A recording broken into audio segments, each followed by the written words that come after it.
Zhang Yue wields godlike power, capable to even destroy his planet. Yet not long ago, he was a hopeless virgin loser who had the trashiest class in the world. He was bullied, abandoned, and unable to save his dying brother. If this was not enough, even his gold-digger girlfriend left him and ran after a rich playboy. Zhang reached his breaking point and wanted to end everything. But as he was broke, he took expired sleeping pills. But as he slipped into unconsciousness, a miraculous transformation occurred. Zhang Yue awoke with incredible abilities, transforming from a pitiful weakling into a being of immense strength. His new power had reshaped his destiny, giving him the chance to overcome his past and redefine his future. He decided to take revenge from his gold-digger bitch and made the whole world his slave. We go back in time, where we see that Zhang was a citizen of the Dragon Kingdom, where countless monsters have entered the real world and wreaked havoc. But as Yue did not have any luck, he ended up with the Beast Tamer ability, and there was no use for a Beast Tamer when there were no low-level beasts to tame. But a legendary story had it that 100 years ago, a talented class shifter appeared in the Dragon Kingdom with the name Lu Xiu. He was so powerful that it only took him 10 years to completely set the highest record all over the world. But there was no chance for the loser to do something like this because he was going to die anyways. He finally lied down on his bed and accepted his dark fate. But suddenly, he opened his eyes while a system notification told him that the doors to an alternate world was about to open. The man was shocked to the core as he woke up immediately, thinking about why he was not dead already and what was the trashy place he was at.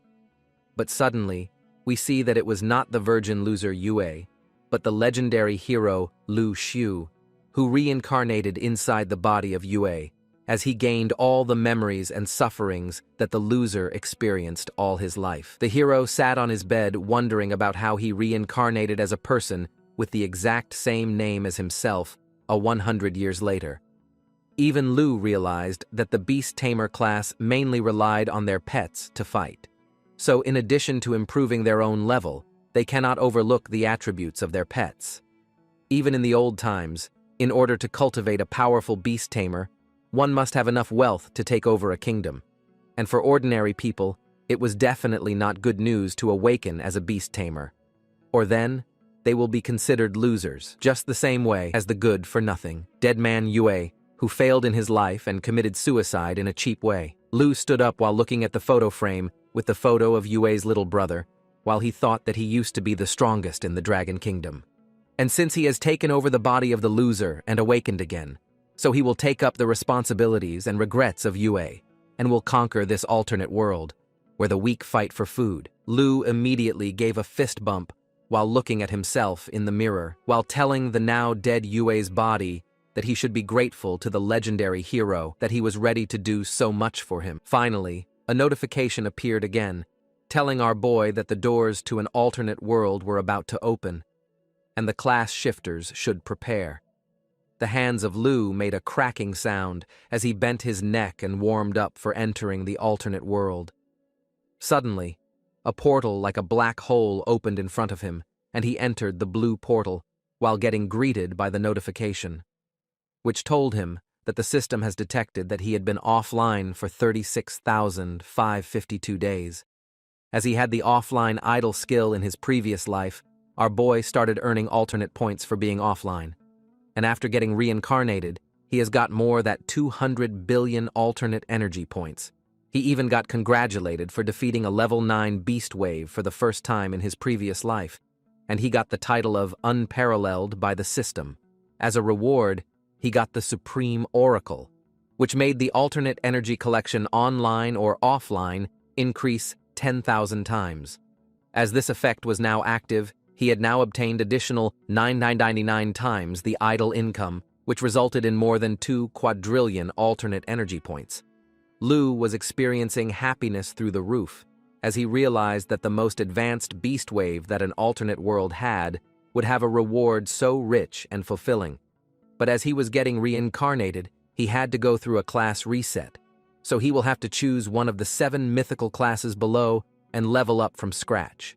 The 7 classes included a knight, a warrior, an assassin, a priest, a mage, an archer, and a beast tamer. But as they were mystical classes, the beast tamer class was now upgraded into a necromancer.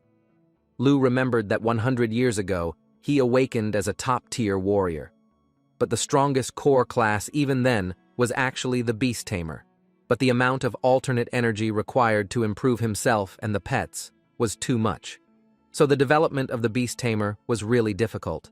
However, since he has reincarnated and had quadrillions of idle alternate energy rewards, his first choice would obviously be to not change the class and become the beast tamer, which would be upgraded to a necromancer. A purple light started emanating from the portal as it congratulated our boy, who became a Super Saiyan, as he unlocked the fourth mystical core class, which was the necromancer. Our boy was just feeling like a Super Saiyan 3, while he thought that this overwhelming strength was noteworthy for being a mystical class. The necromancer was the messenger of resurrection from hell, and our boy had got the skills of soul harvest, which had a 1% chance of harvesting the opponent's soul and making it a pet. The skill also included undead evolution, which helped Necromancer in evolving his pets, as they will have unlimited loyalty. Last, but not the least, was death reduction, which may reduce the experience point required to level up the pets by 50%. Our hero was giving off a deadly smile while he remembered that when normal people cannot even have pets, necromancers can not only have them, but can also evolve them. And they can even have monsters as their own pets. In his last life, he relied on his top-tier class to clear 70 worlds in the span of just 10 years. But since he started this life with a mystical class, he must clear the levels perfectly until the final world, and become number 1 in the world once again.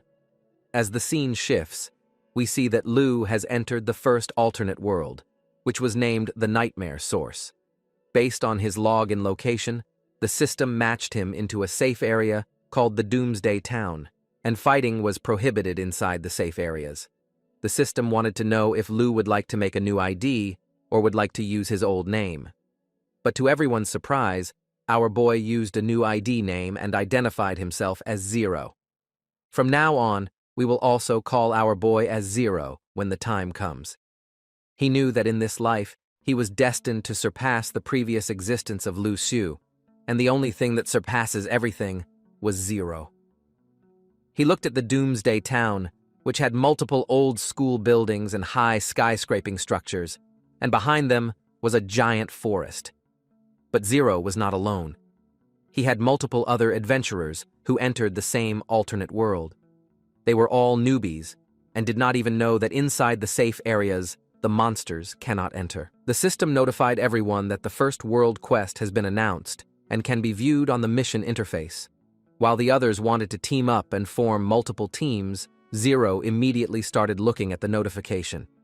This world has 2 quests, which would have to be completed before fighting the main boss. Zero would have to kill 1,000 monsters in total, and he will have to collect 10 silver coins by killing monsters or clearing quests. And after doing both these tasks, he can activate the first world boss dungeon and defeat the boss, so that he can enter the second world. After reading everything, Zero realized that the regular layout of the alternate world had not changed from the last 100 years. So he will have to buy some equipment first, and then do the quest. As the scene shifts, we see that an old burly man welcomed our boy into his shop.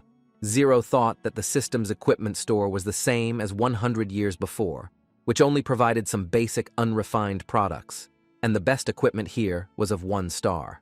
The shopkeeper immediately told Zero that if he was not satisfied with the unrefined items, then the shopkeeper can also provide him with better quality equipment, but better quality comes at a better price, so it will cost him pretty heavy. But hearing this, Zero immediately took out a 100 copper coins and demanded an 1-star staff from the shopkeeper.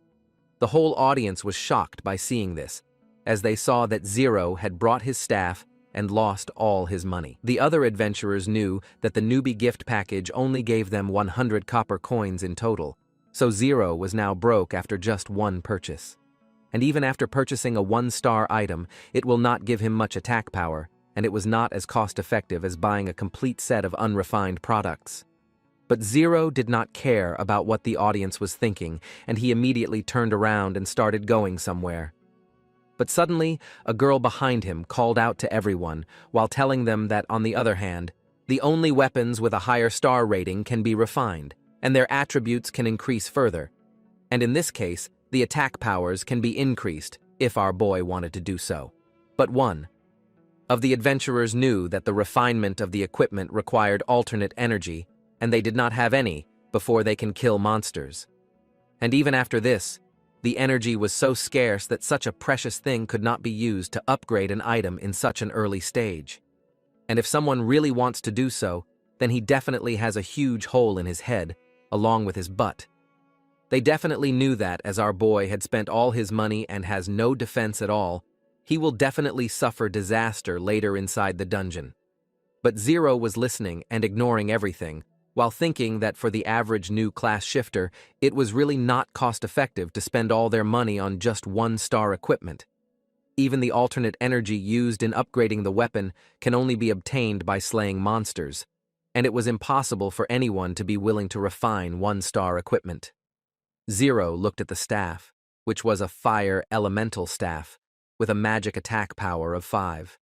But seeing the item, Zero gave off a devilish laugh, while thinking that unfortunately, it was not the alternate energy he lacked, but it was the power from his old life that he wanted once again. He immediately started refining the fire staff while it started glowing with a yellow aura, while the system told him that the refinement of the equipment consumes 1 point of alternate energy and has 10% chance of being upgraded to a green attribute. Zero also knew that the higher the attributes, the greater the refining consumption, and the lower the success rate was. But finally, after multiple fails, the refinement was a success, and he kept on refining the staff even more like a madman, as he had a devilish laugh which was coming from inside of him. Finally, after 192 refinement fails and a few refinement success, the ordinary staff was now increased to the highest level, and the total alternate energy consumed was 985. But now, the weapon was a golden attribute equipment and was now named a Herald Staff. This item now had the magic attack power of 26, along with additional attribute intelligence of 2. Every time the user attacked with this staff, the enemy will enter a burning state that will last for 3 seconds, and the enemy will lose 20 health points per second. Finally, our hero, the legendary Zero, was ready to battle with all the monsters that come in his way, as his preparations for battle was now complete. Finally, it was the time of the night in the Nightmare Source village, and people started fighting with ferocious monsters looking like werewolves and dangerous creatures. But it was of no use because even after the beasts were of low level, they had so much health that new adventurers can barely deal any damage. And solo players were even worse, because if they even get hit for once, they will really go straight to heaven. But suddenly, a golden light started shimmering onto the skies, and we see that a werewolf-looking monster, which was attacking an adventurer, got 55 damage and was obliterated by the Fire Herald staff of our boy Zero. We see that he was coming closer to the now dead wolf-like creature. We come to know that Zero has defeated a level 1 giant mountain rat, which was looking like wolf. Zero has gained 2 experience points, along with alternate energy of 10,000, because he had the bonus buff of 10,000 times the original power. Our boy started thinking that mythical class shifters have buff full of basic attributes, including max level equipment, and those with ordinary classes need to form a team to kill even a level 1 rat. But on the other hand, our boy can by himself kill one whenever he wanted. The other adventurers were in sheer fear, as they saw the true powers of our boy. They started wondering if Zero was actually an experienced class shifter, because it was impossible to refine a beginner's staff to a golden level in the early stages. The 3 adventurers who were looking at our boy decided that Zero was now their big boss. But on the other hand, he was thinking that the level 1 beasts were giving too little experience, and to get the maximum experience that he can have, he had to aim for higher level beasts. From his previous life, he knew that in the first world of Nightmare Source, other than the level 1 mutant rats, there were poisonous spiders, armored scorpions, and even wild boars from level 3 to level 9.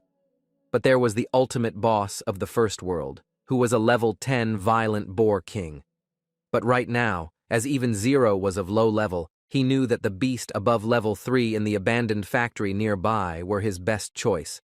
But suddenly, the three adventurers started running towards our boy, begging him to form a team with them. The boy told Zero that in his team he had a healer, a shielder, and a damage dealer. We see two women who were trying to win our boy Zero by showing off their big important melons in the front and the back.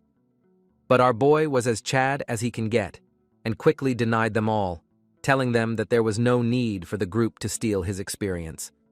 But after Zero got away from the group, they were immediately terrified by the aura which Zero possessed, which was even scarier than the beasts they encountered.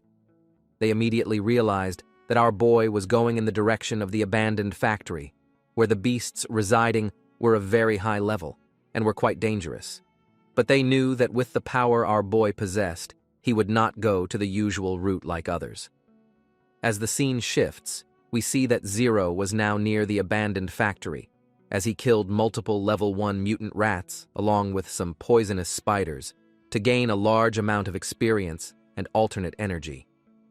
Finally, a notification told Zero that he had leveled up and has got free attribute points. He was now at level 2, and for going to level 3, he required 250 experience points. As his Fire Herald stuff was shining brightly, he saw a huge poisonous spider above his head, and both Zero and the huge monster clashed with each other. Finally, a notification popped up, telling Zero that he has leveled up to level 3, and the next upgrade required 1,000 experience points for him. As the dust and smoke cleared, we see that it was an insane massacre, which was done by our boy Zero, and multiple monsters which were once alive were now fallen onto the ground, not moving an inch. A notification told Zero that he has unlocked the first skill bar and obtained the initial skill of Fireball. Our boy never thought that even the upgrade bonus for the mythical class would be 6 times higher than that of an ordinary class, but after leveling up for 3 consecutive times, he had 18 attribute points that he can freely use. He realized that the Beast Tamer class has the same growth path as of the Mage, so he had to ensure faster spell casting stable damage, and then he would have to level up his agility. Finally, he decided that he will increase his intelligence, agility, and spirit by 8, 5, and 5 respectively. And now, it was time for the initial skill. It was not very powerful, and for those of ordinary classes with limited alternate energy, they would not waste anything onto the initial skill. But our boy gave a devilish smirk, while thinking that unfortunately, what he lacked the most in the world was not alternate energy, but the raw power that he had in the previous life. So he decided that he will upgrade the Fireball skill to the max. Multiple notifications started popping up, telling Zero that he had consumed 10 points of alternate energy every time he upgraded the spell.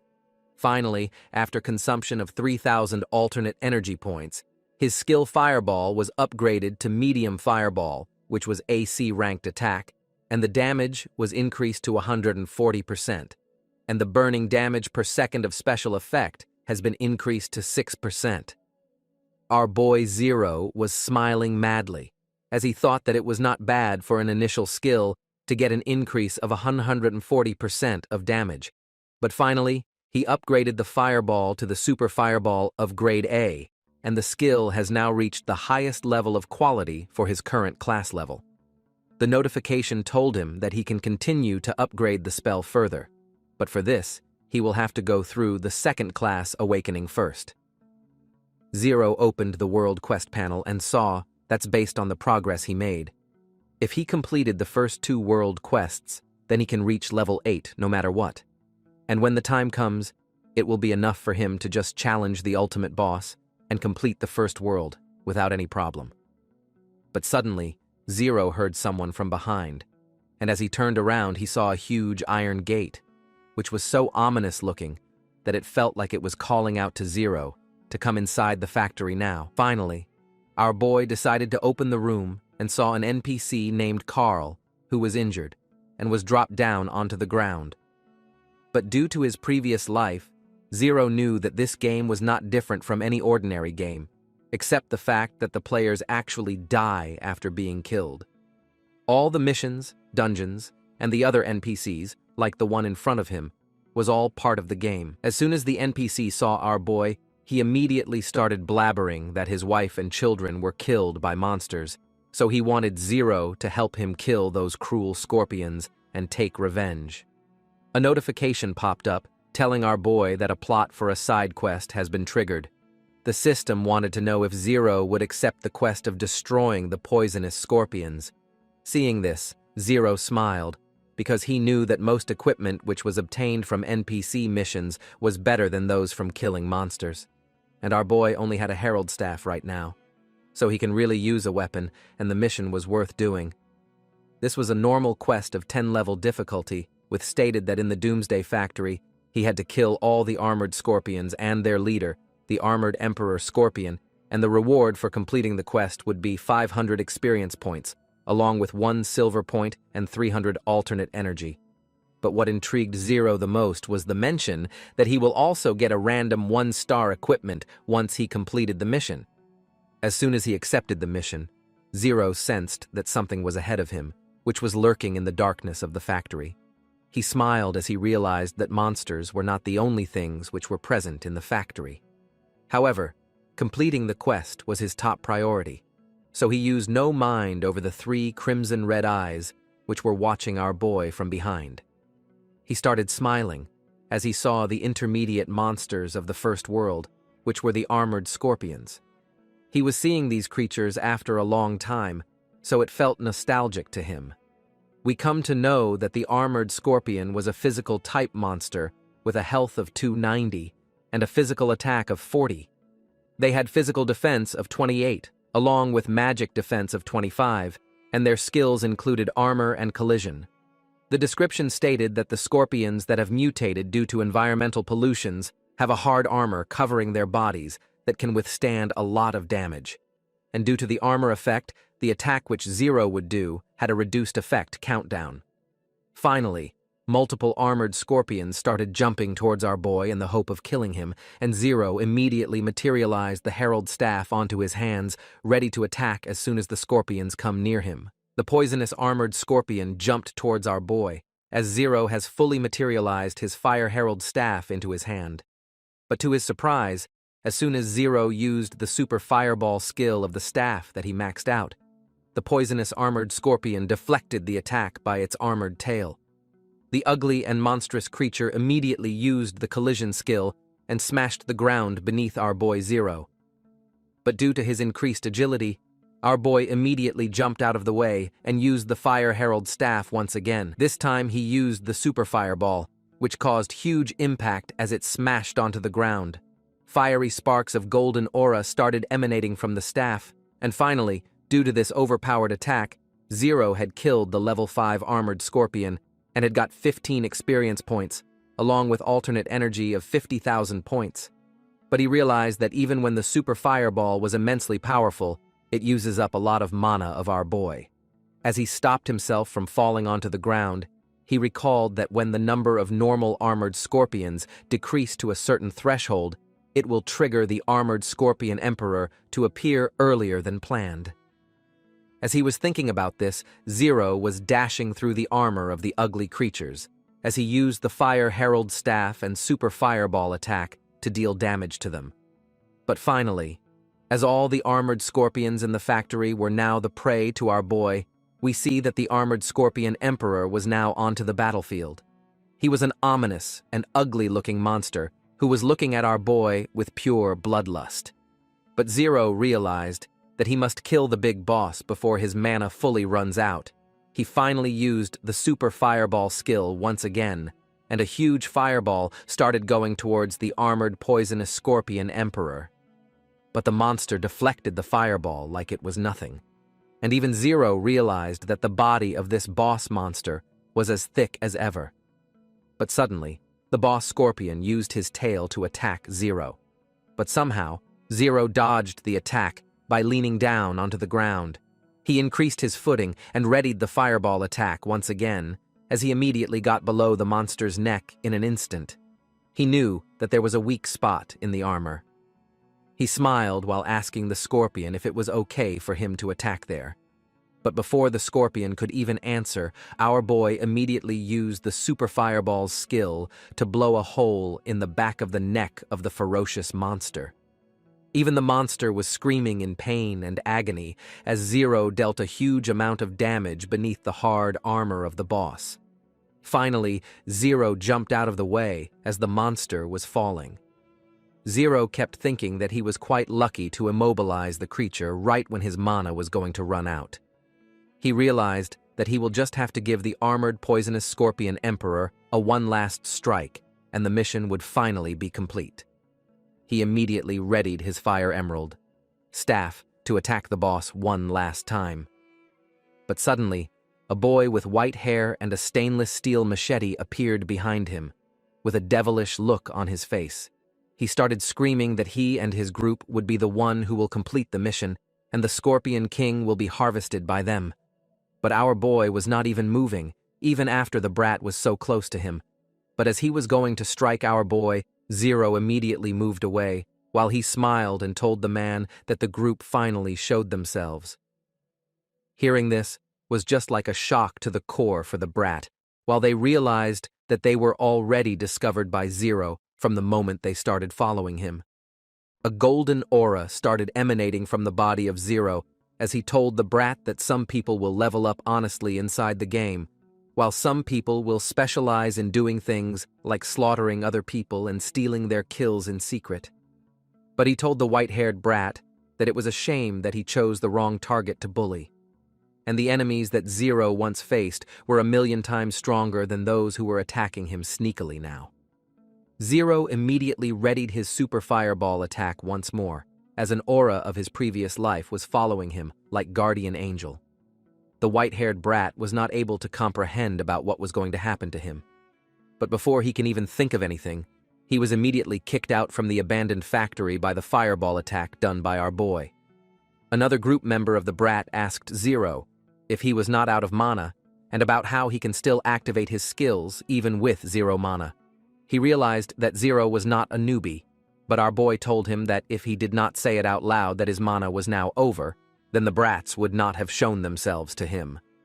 The group was insanely terrified by our boy, and they started running away from him, and seeing this, Zero just smiled. He finally dealt a final blow to the armored Scorpion Emperor boss, and multiple purple flames started coming out from the body of the Emperor, while the system congratulated Zero for triggering the Necromancer class effect of Soul Harvest while killing the armored Emperor Scorpion. The system asked Zero if he wanted to absorb the armored Emperor's Scorpion as his pet. Zero smiled as he looked at the purple flames and thought that his luck was pretty good to trigger the class effect so soon. He immediately ordered the system to absorb the Scorpion Emperor as his pet, and a huge purple flame started going inside the body of our boy. A dark and ominous aura started covering Zero from top to bottom, as the system told him that he had received the pet of Armored Emperor Scorpion, which was a normal grade. Another group member who came from behind saw our boy, but behind him was a giant Armored Emperor Scorpion, who was now the pet of our boy. He was the Armored Emperor Scorpion, which specializes in defense and can protect the Necromancer and bear the attacks for the Master at the vanguard. The pet had the skill of armor, which lowered the damage which was received by the Armored Emperor Scorpion by 5%. Suddenly, the system told Zero that the Necromancer class effect was activated, and the loyalty meter of the Armored Emperor Scorpion will be increased to infinity. Seeing this, Zero started thinking that the reason that beast tamers find it hard to grow was because the pets required the tamer's experience to level up. And in early stages, it takes double the experience to level up. And in later stages, when there were more pets, the demand increases by unlimited amount of time, making it impossible for ordinary people to do so. But suddenly, a notification popped up once again, telling Zero that the experience required to upgrade his pet Armored Emperor Scorpion was now reduced by 50% due to the Necromancer class effect. He smiled as his eyes started glittering, while he looked at his new pet, thinking that unfortunately, the thing he did not lack the most was the experience points, but rather, it was the raw power that he possessed in his previous life. He finally upgraded the armored scorpion boss to the max level, and the armored emperor scorpion had been upgraded to an A-ranked pet. He had a new passive skill of Steel Body, which was an A-ranked skill which decreased the damage received by the armored scorpion by 30%. The group member who was still looking at our boy was now terrified to the core, as he wanted to know about what exactly he was, because it was impossible for a normal beast tamer to possess such a power in such an early stage. Instead of overreacting, Zero started patting his pet onto his head, while telling the brat that from the moment he received the mission, he felt that people were spying on him in secret. He immediately realized that these guys must be the assassins, who rely on concealment to prey on isolated people. And both Zero and the whole group got the same mission. So the group must have planned to ambush our boy at the last critical moment and harvest the armored Scorpion King for themselves. Realizing that Zero had the whole group figured out, the man knew that this time he had really fudged up. He thought that the person they were following can easily be bullied, but that same person turned out to be stronger than the whole group, and now they were going to suffer because of it. He knew that he would have to run, otherwise things would really go bad. But hearing this, Zero just smiled while telling the brat to go because he wanted to see his capabilities firsthand. But as the brat was running with all his might, he saw that in front of him, Zero was already present with his large scorpion boss pet. The brat fell onto the ground while begging Zero to not kill him. But our boy was as cold as ever, while he told the brat that in the world where the strong always preyed on the weak, if the group wanted to have a prey on others, then they must be ready to be preyed upon one day. As the brat started opening his eyes, he saw multiple teeth of the scorpion, pet of Zero, and realized that his journey inside the game was now over. As the scene shifts, we see that the NPC named Carl was now as happy as ever, while stars were glittering around him as he thanked Zero for avenging him.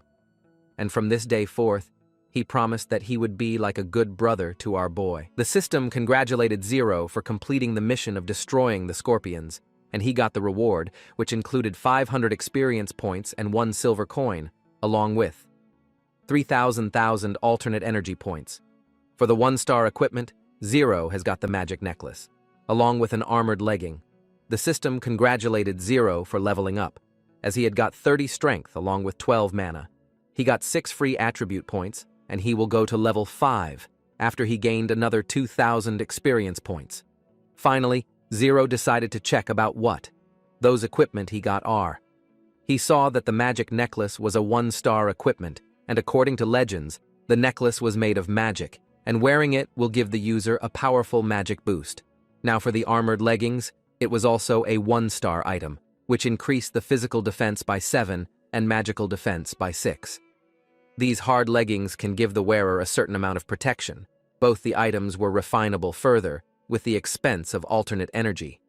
Zero realized that this was just like a sleepy bug meeting a pillow, because he urgently needed all the mana that he could get, and then he gets an equipment which would help him do that. He finally decided to fully upgrade the magic necklace, and used a total of 2,500 alternate energy points. The system congratulated Zero for receiving the golden equipment of Sacred Domain, which was a source of magic.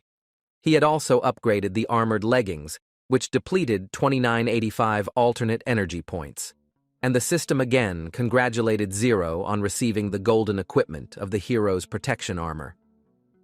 Zero smiled as he looked at the fully upgraded necklace and the leggings, realizing that with these 2 pieces of equipment, along with the armored emperor's pet, he can finally level up to level 5 even quicker than before. But suddenly, Zero got a notification along with the other adventurers that our hidden secret realm of level 5 has appeared near the Doomsday town, and this secret realm would last for 1 hour. The system wanted the adventurers to head to the secret realm to challenge it, and the first person to clear the secret realm will receive generous rewards. Everyone was shocked to know about the appearance of a level 5 secret realm. Even Zero realized that from the place he was in, the secret realm was not too far, and with his current abilities, he knew that the initial clear reward will be his to claim.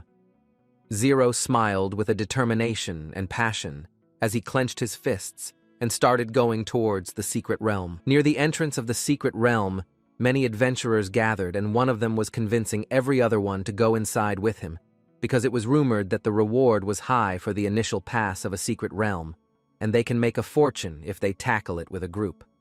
But the other adventurers knew that entering a level 5 secret realm at their level was almost like going to hell themselves. They knew that they will earn money, but it may cost them their own lives to do so.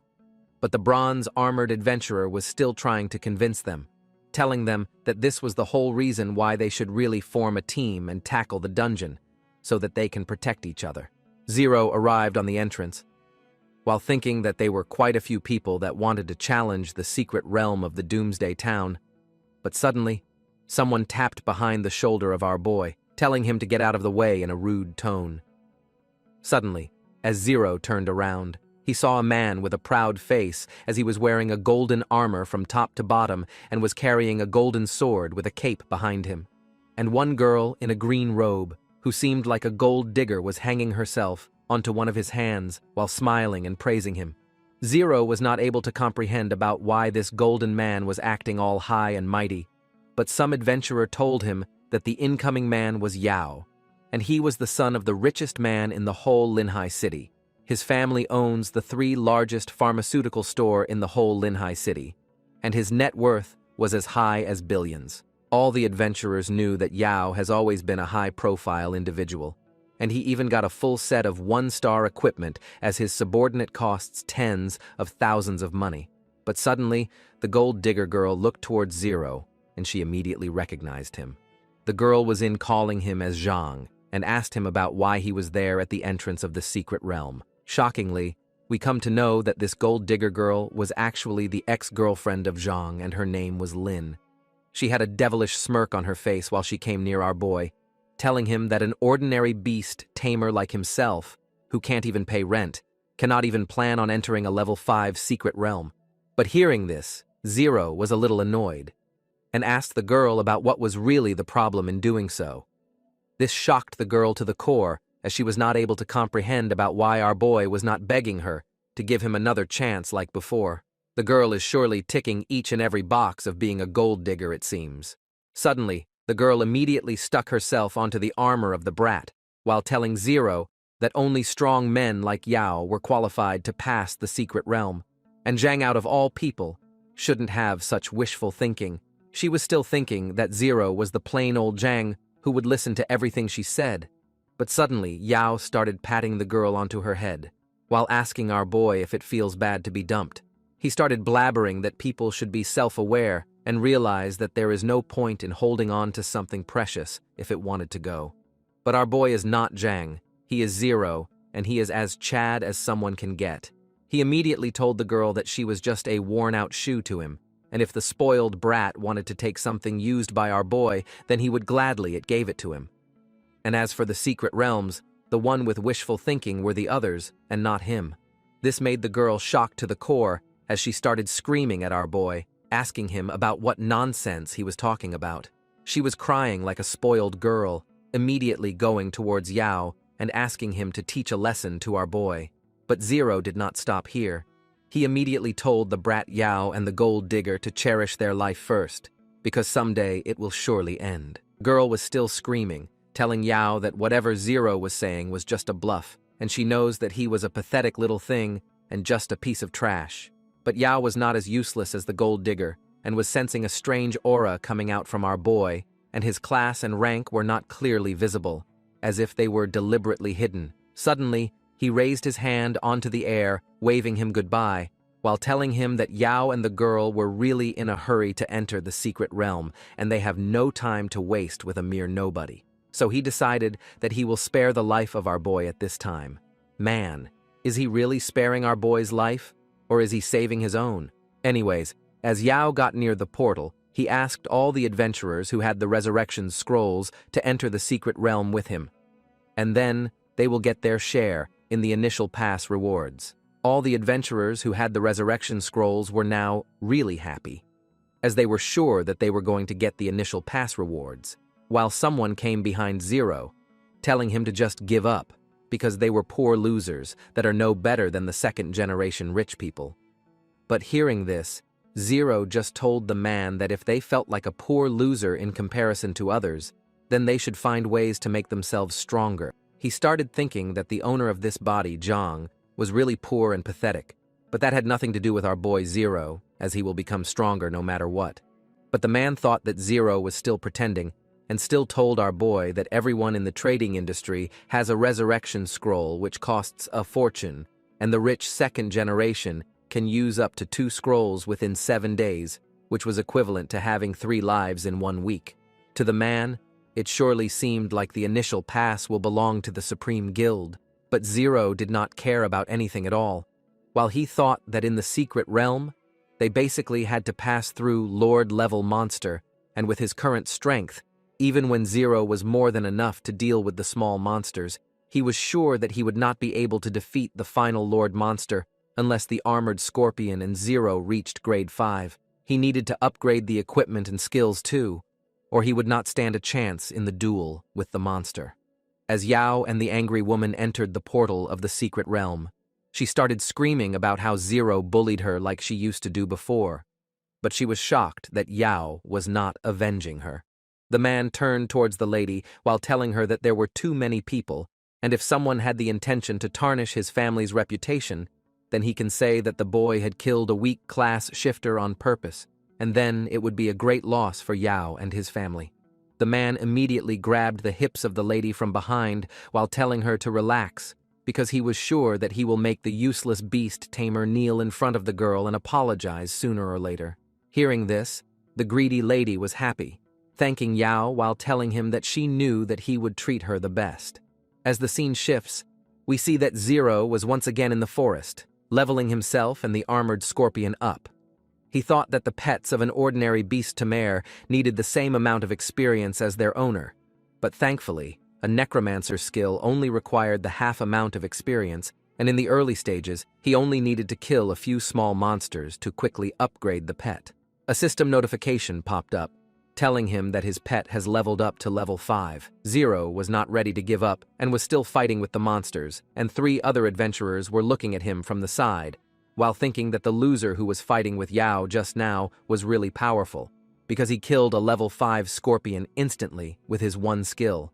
The adventurers were now deeply troubled, because they thought that they should not have ridiculed our boy before. But suddenly, as Zero was moving to the next location, 3 pretty curvy girls appeared in front of him, inviting our boy into their harem, into their team.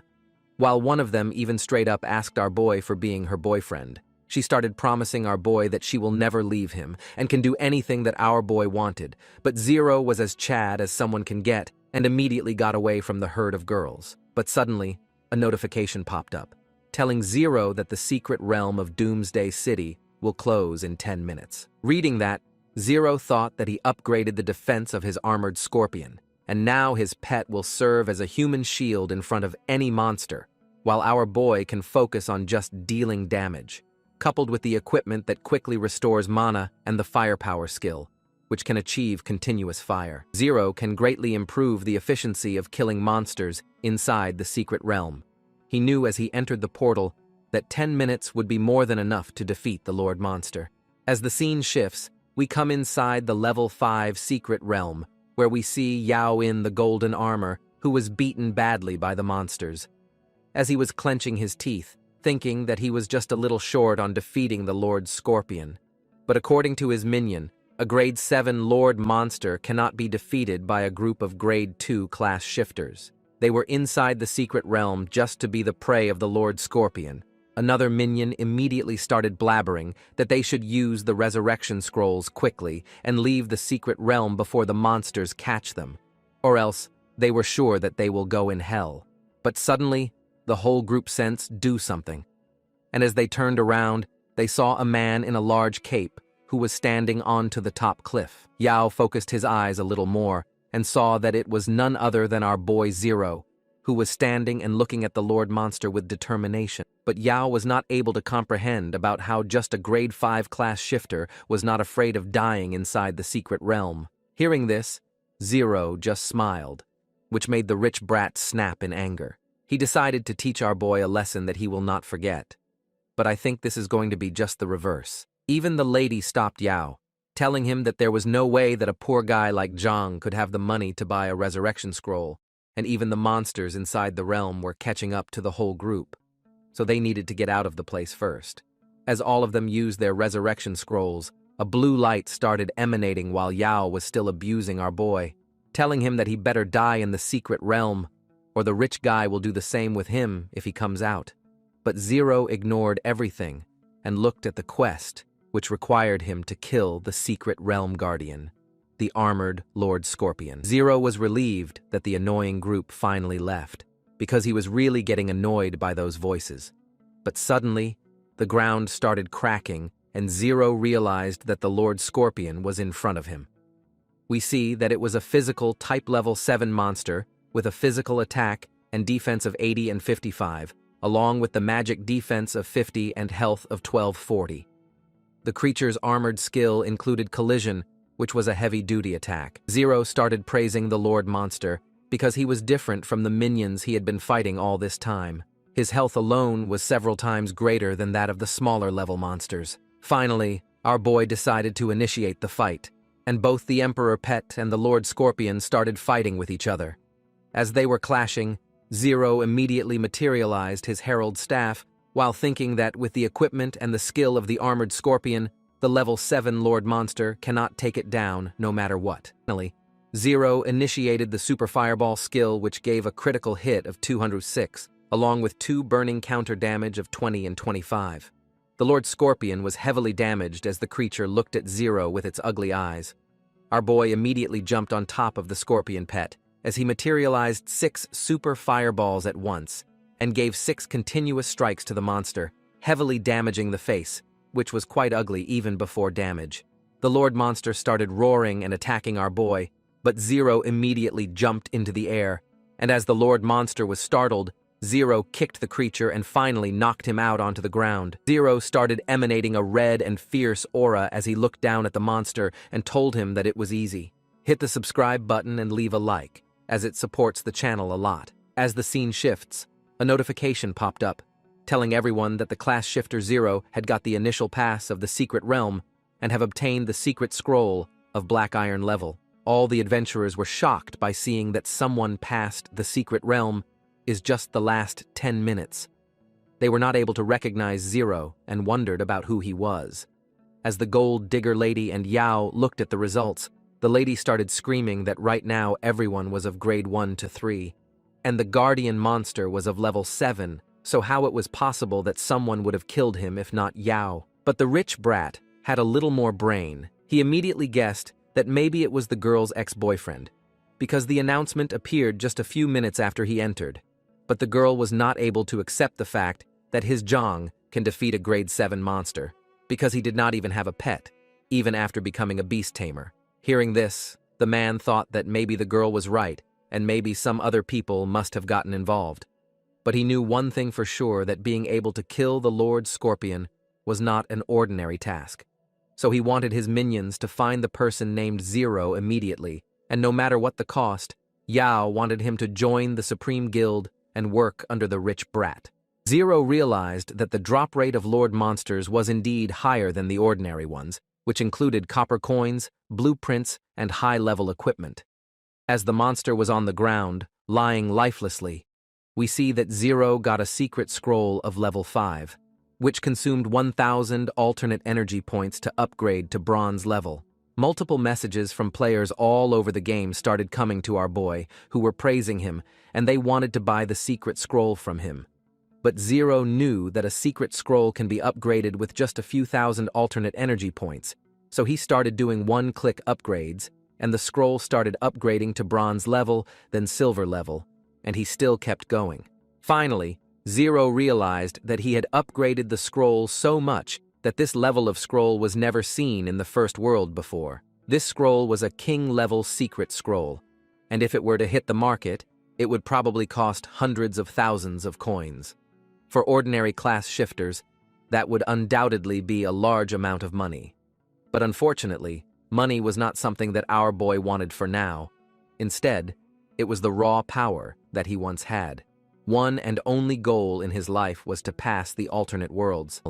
Zero used the level 5 king-level secret scroll and got 1 gold coin. He was congratulated for obtaining the bounty mission of rescuing survivors, and he had to complete the task within the limited time to receive generous rewards. Zero saw that this mission had a difficulty level of 100, along with rewards which were still unknown. He can't believe that a king-level bounty mission was to just escort an NPC. He had to find the survivor, Eileen, and bring her to the safe zone in Doomsday Town. The time left for the work was 12 hours, and if the task was not completed within this time limit, Zero will fail the task, and it will disappear permanently. For this task, he had to go to the level 10 Berserk Forest. But he was only level 5, and he knew from his previous life that this Berserk Forest had wild boars of level 10, and they usually appeared in groups, so it was really difficult to deal with them. But he decided to pay it no mind and to find Eileen first. As the scene shifts, we come to the Berserk Forest, where we see that a wild boar was chasing a cute little girl in tattered clothing who was crying and screaming while telling the boar to not chase her. But suddenly, a huge explosion caught the wild boar and blew him into smithereens. As the fire died down, we see that it was our boy who saved Eileen from the wild boar. The notification told him that the survivor was found and the time remaining was 10 hours. But suddenly, he saw that a wild boar came behind him, and he was really agitated and angry. Zero was not able to understand about why the wild boars in the forest started getting restless as soon as he found Eileen. But the boar started charging towards our boy with insane speeds, and somehow Zero dodged it and used the fireball attack while defending the girl. The boar got 123 damage along with 2 burning counters of 20 and 15. But multiple wild boars started chasing our boy. Even Zero was a bit nervous as he realized that even a mythical class person who was equipped with a gold attribute staff and an A-ranked fireball skill could not defeat them easily. He knew that if Eileen was grabbed by the boars, then the mission will fail. As a last resort, he immediately ordered his pet armored scorpion to protect him, and this monster was summoned from the dark shadows. The creature immediately started defending his master from the relentless attacks of the wild boars, while Zero was engulfed in a yellow aura, using the super fireball skill. And he had finally killed one of the wild boar and got 40 experience points, along with 100,000 alternate energy. Zero was assured that his strategy would work and told the armored scorpion to just protect him a few more times, because then they can upgrade their levels. Finally, he killed all the wild boars he can see. As the dust clears, we see that Zero took a significant amount of damage, and his mana was almost running out. Eileen was pretty worried, and she asked her big brother if he was all right, but hearing this Zero smiled, telling the girl that he will definitely bring her back. But this was not his time for reunion, as another wild boar immediately came running towards our boy and used the violent dash attack to damage him further. Even when Zero was damaged, he immediately jumped away from the wild creature to maintain some distance and used the super fireball skill on him, which burned the hell out of the ugly monster. Zero was thankful for his high health, otherwise he would really have been knocked out. The armored scorpion was not able to hold out much longer either, and this bounty mission was getting difficult by every passing second. Even the boar was becoming conscious once again, but suddenly, a notification popped up, telling Zero that he was now level 7 and had got multiple free attribute points and a health and mana increase. Zero was smiling as he saw that he leveled up twice in a row. He immediately upgraded his attack first because it was really an emergency.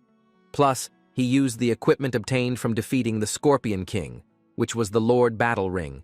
And finally, his health was also restored due to the level up. Finally, he knew that he had to finish it before his mana finishes once again, and he waved his Fire Herald's staff into the air and materialized a large super fireball skill. It was as if a bomb blew up the whole vicinity where the boar was standing, and he finally killed the level 10 wild boar. Zero gave off a devilish laugh as he saw that just after a 2-level upgrade, he can kill a wild boar with just 2 fireball shots instead of 8 shots in the previous level. Zero started cleaning the whole forest out of wild boars, while gaining experience points and alternate energy in the process. After a long time, he finally got rid of the whole group of wild boars, and now he knew that Eileen can be sent back to Doomsday Town, and then the task would be complete. But the surprises were still not over. We see that the rich brat came towards our boy while asking about why he did not die in the secret realm. We come to know that Yao and the gold digger were named Supreme Sun and Supreme Moon inside the game. Zero was as Chad as he can become and immediately told both of them that he did not want to waste time bickering with them. But the girl was so trashy that she immediately told Yao that he was a level 5 elite with golden equipment, so he should teach a lesson to her ex. Hearing this, Yao told Zero that the last time he got spared by the brat, but now it was time for him to pay up. Yao jumped towards our boy while bringing his big sword, but as soon as he attacked Zero, our boy just got a measly 30 damage by it. Yao was not able to believe about what was happening to him.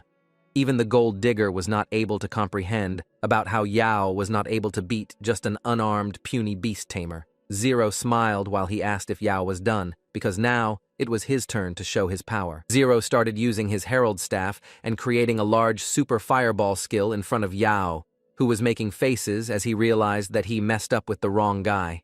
He immediately started boasting his position about how he was the president of the Supreme Guild and the eldest son of the Liu family.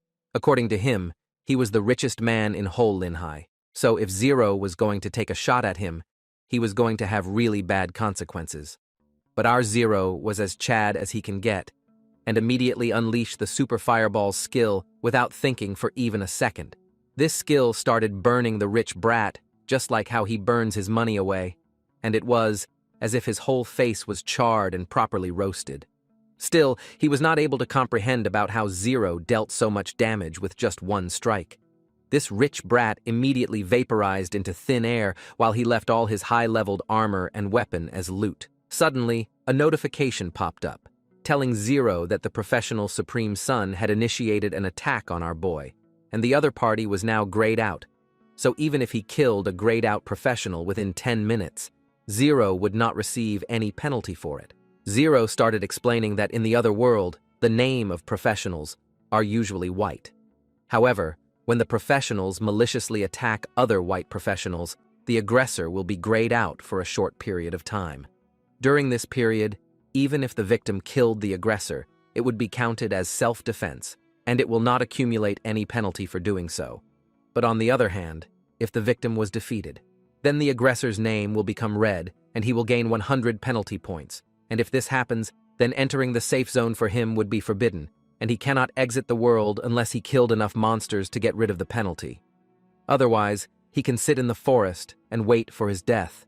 It was also true that when a professional dies, they lose their level and experience, along with the large amount of equipment and weapons that they were carrying. As the scene shifts, we get a great look at the gold digger, who was shocked to see that Zhang killed Yao with just one strike. She started stuttering even while thinking about how her loser ex became so powerful. Zero started going towards the gold digger lady, and the lady immediately wondered about what Lin wanted. She was sweating profusely while she thought that she can only use 2 resurrection scroll within 7 days, and she already used one to escape from the secret realm. Thinking about that, she immediately started lying, telling her ex that ever since they split up, she had never forgotten about him. But this was of no use, because he saw that Zero and Eileen immediately walked straight through the lady, like she was non-existing. This is the actual treatment that she deserves. But Zero knew that if he wasted his time on the unimportant guys, then the time limit for the mission will be over. After the lady was spared, she was not even thankful that she is not in hell, but she wanted revenge from Zero for ignoring her completely. As the scene shifts, we come to the doomsday town where Eileen thanked his big brother for helping her to get home.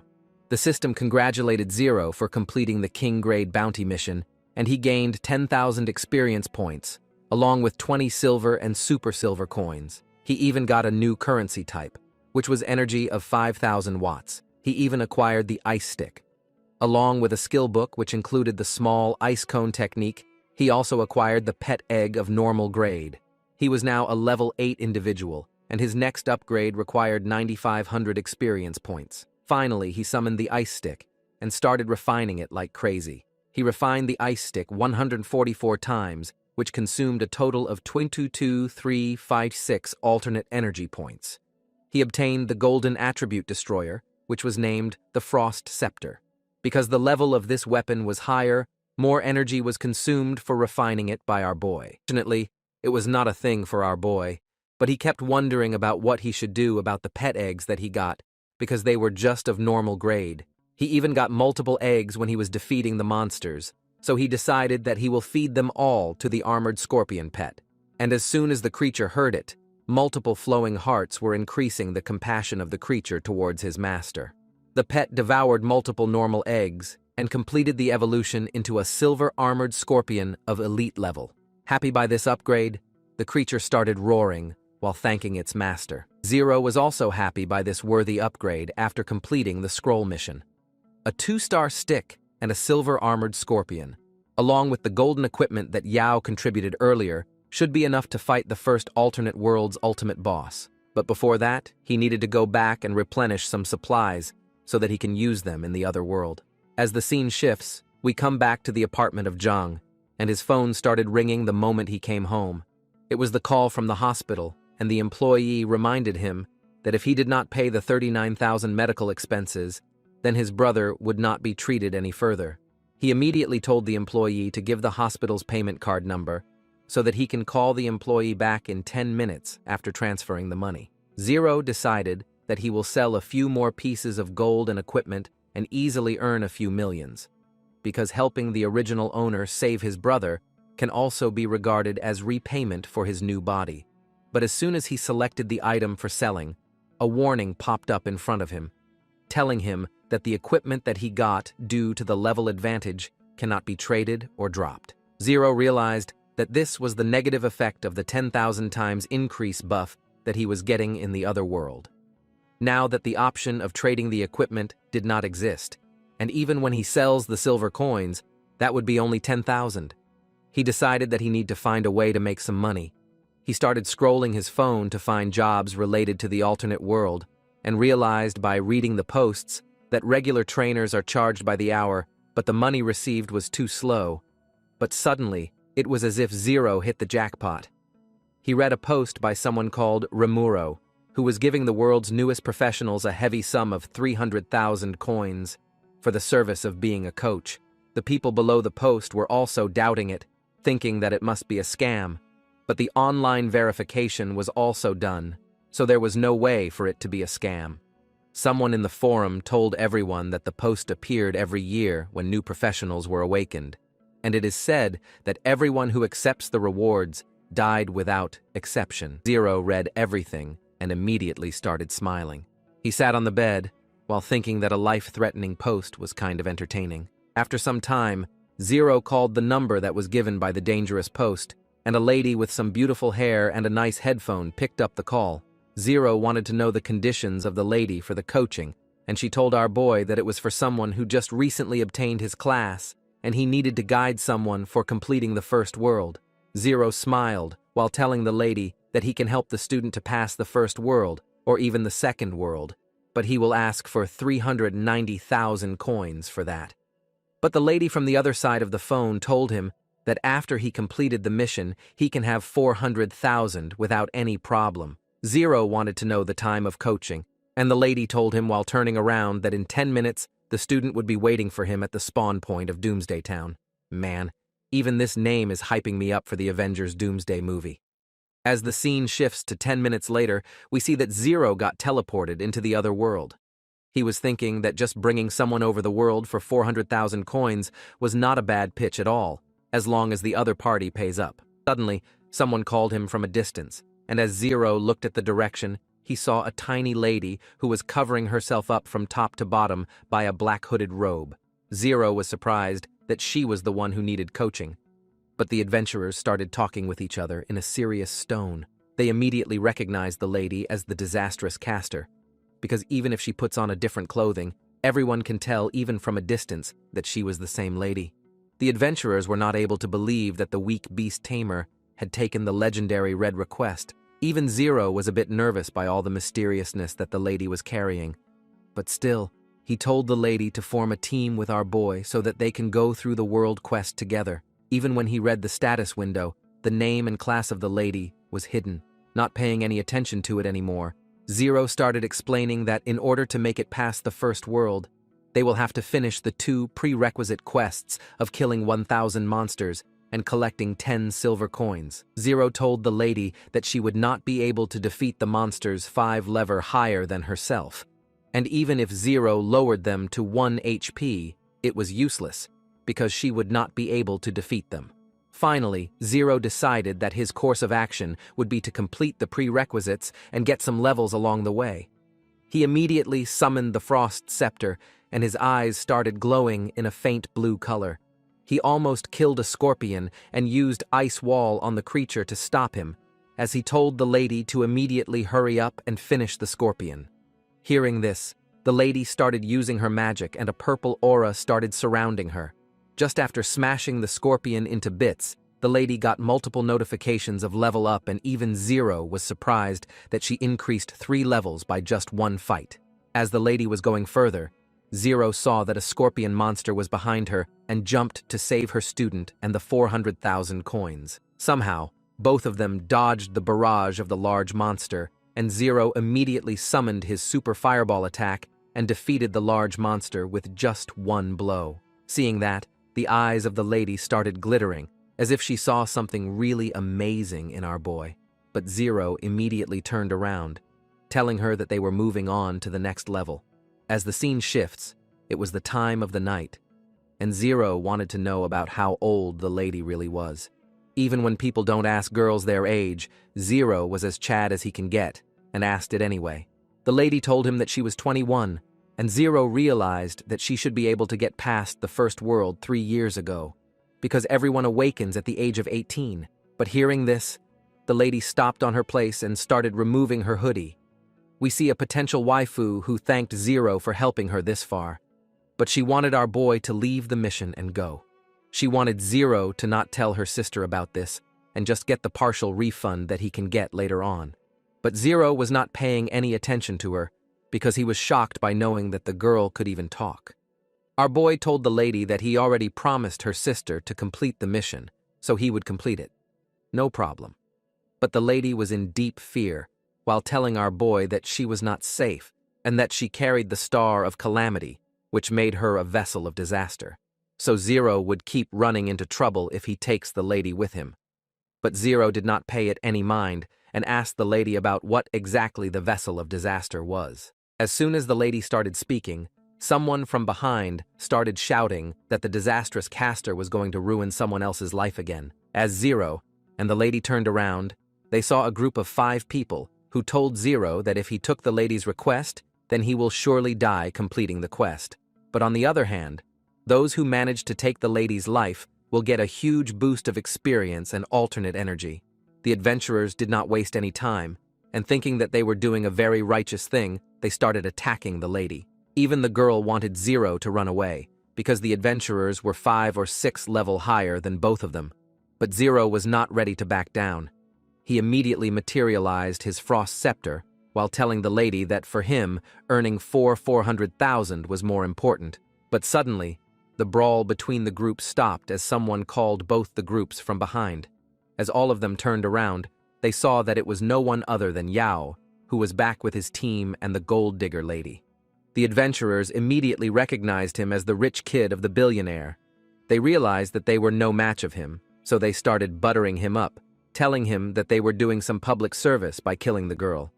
But Yao immediately silenced the puny creature in front of him and got closer to Zero. Trying to look cool, he smiled in a devilish manner, telling our boy that it was really annoying coincidence that they kept running onto each other.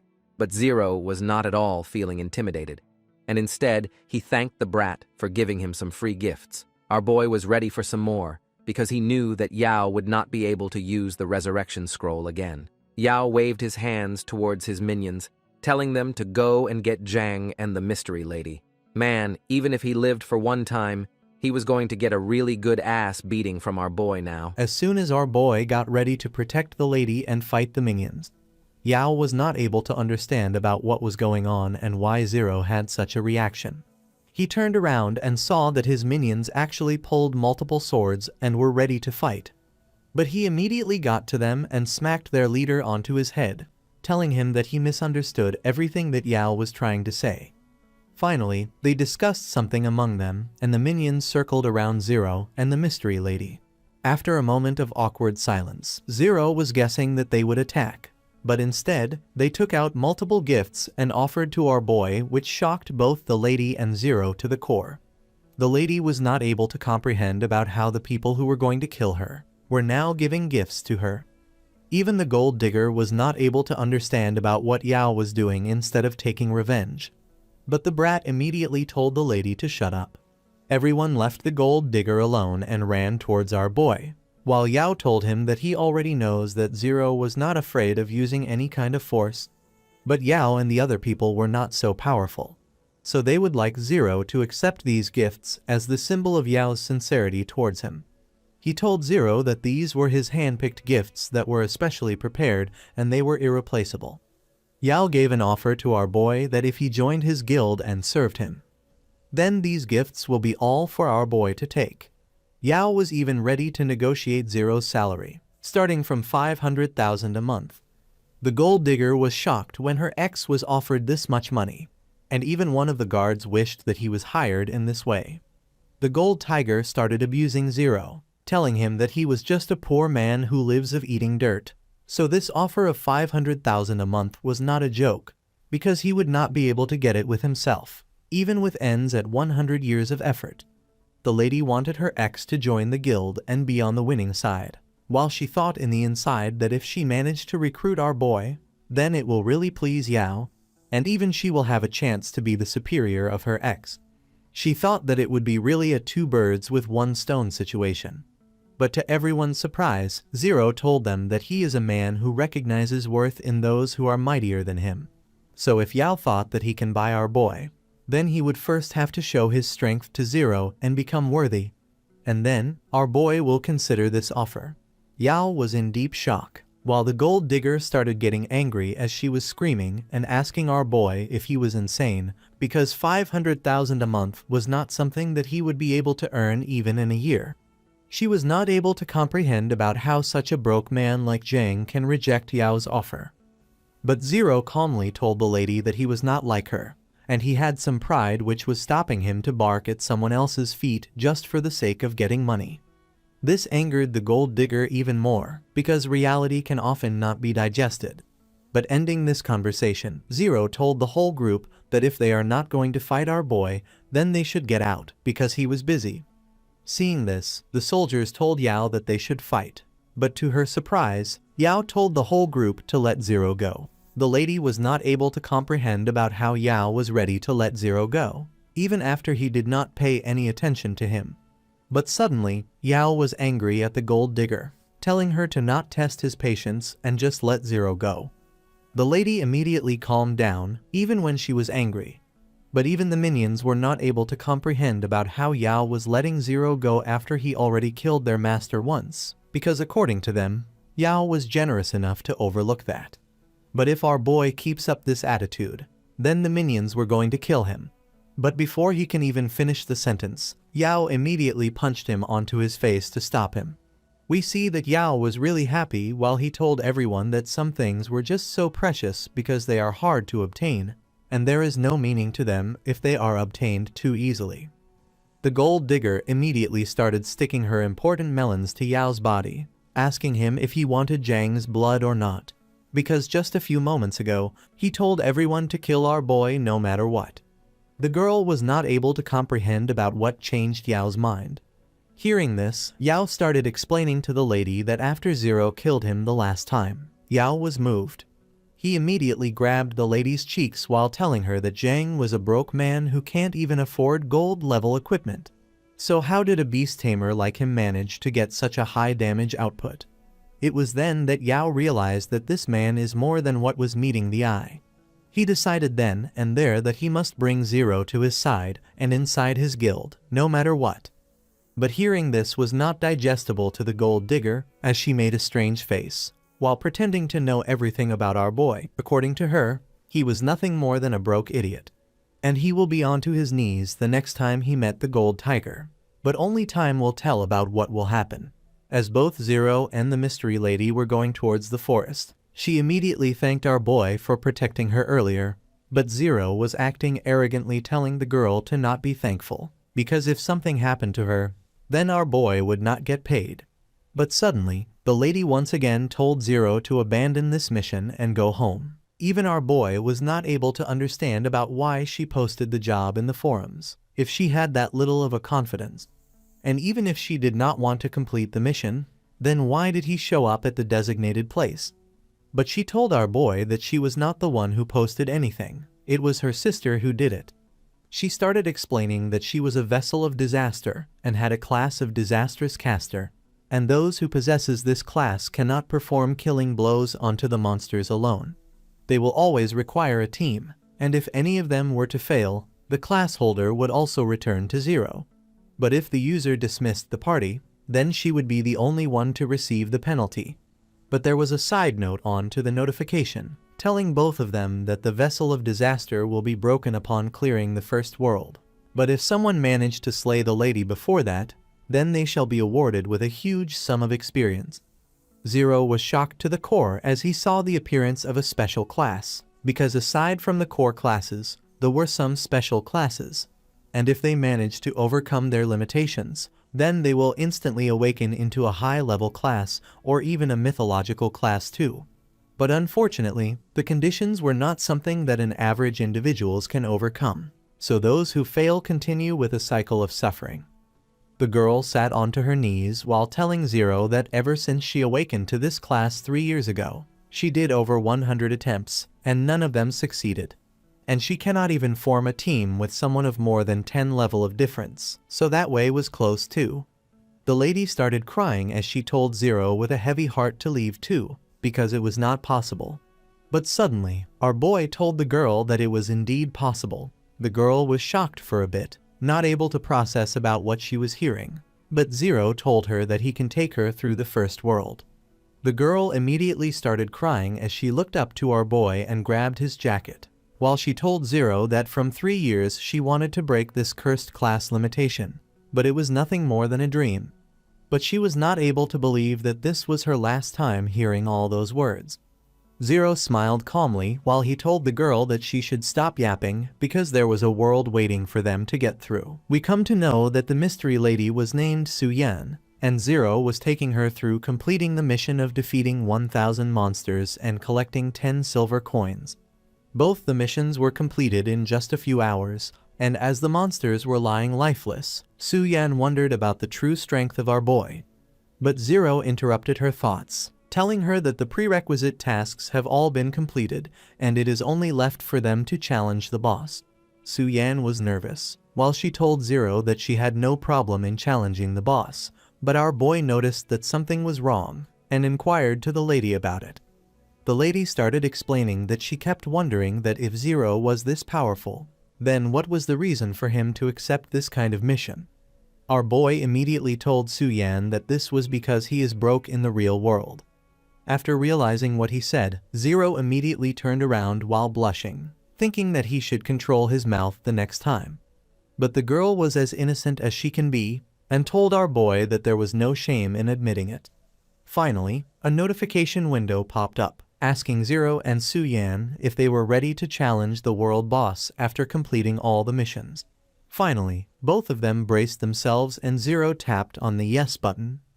And as soon as he did that, a thunderous sound roared through the sky, and both of them saw that a shining portal that opened in front of them, which connected the village to the boss field of the first world. This place was also known as the demonic abyss. Both our boy and the lady were excited as they started going inside the portal, and finally they came to the demonic abyss.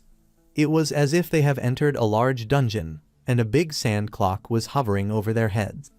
Multiple red notifications told them that the boss challenge will last for 1 hour, and in that, they will have to defeat the boss of the first world, who was named the Raging Wild Boar King.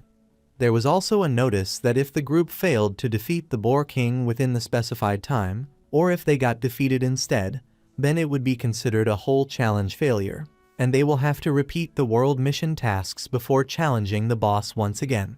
Reading everything, Zero tossed some resurrection scrolls and instant recovery portions towards Su Yan, and she was not able to believe that such expensive items were held on by our boy.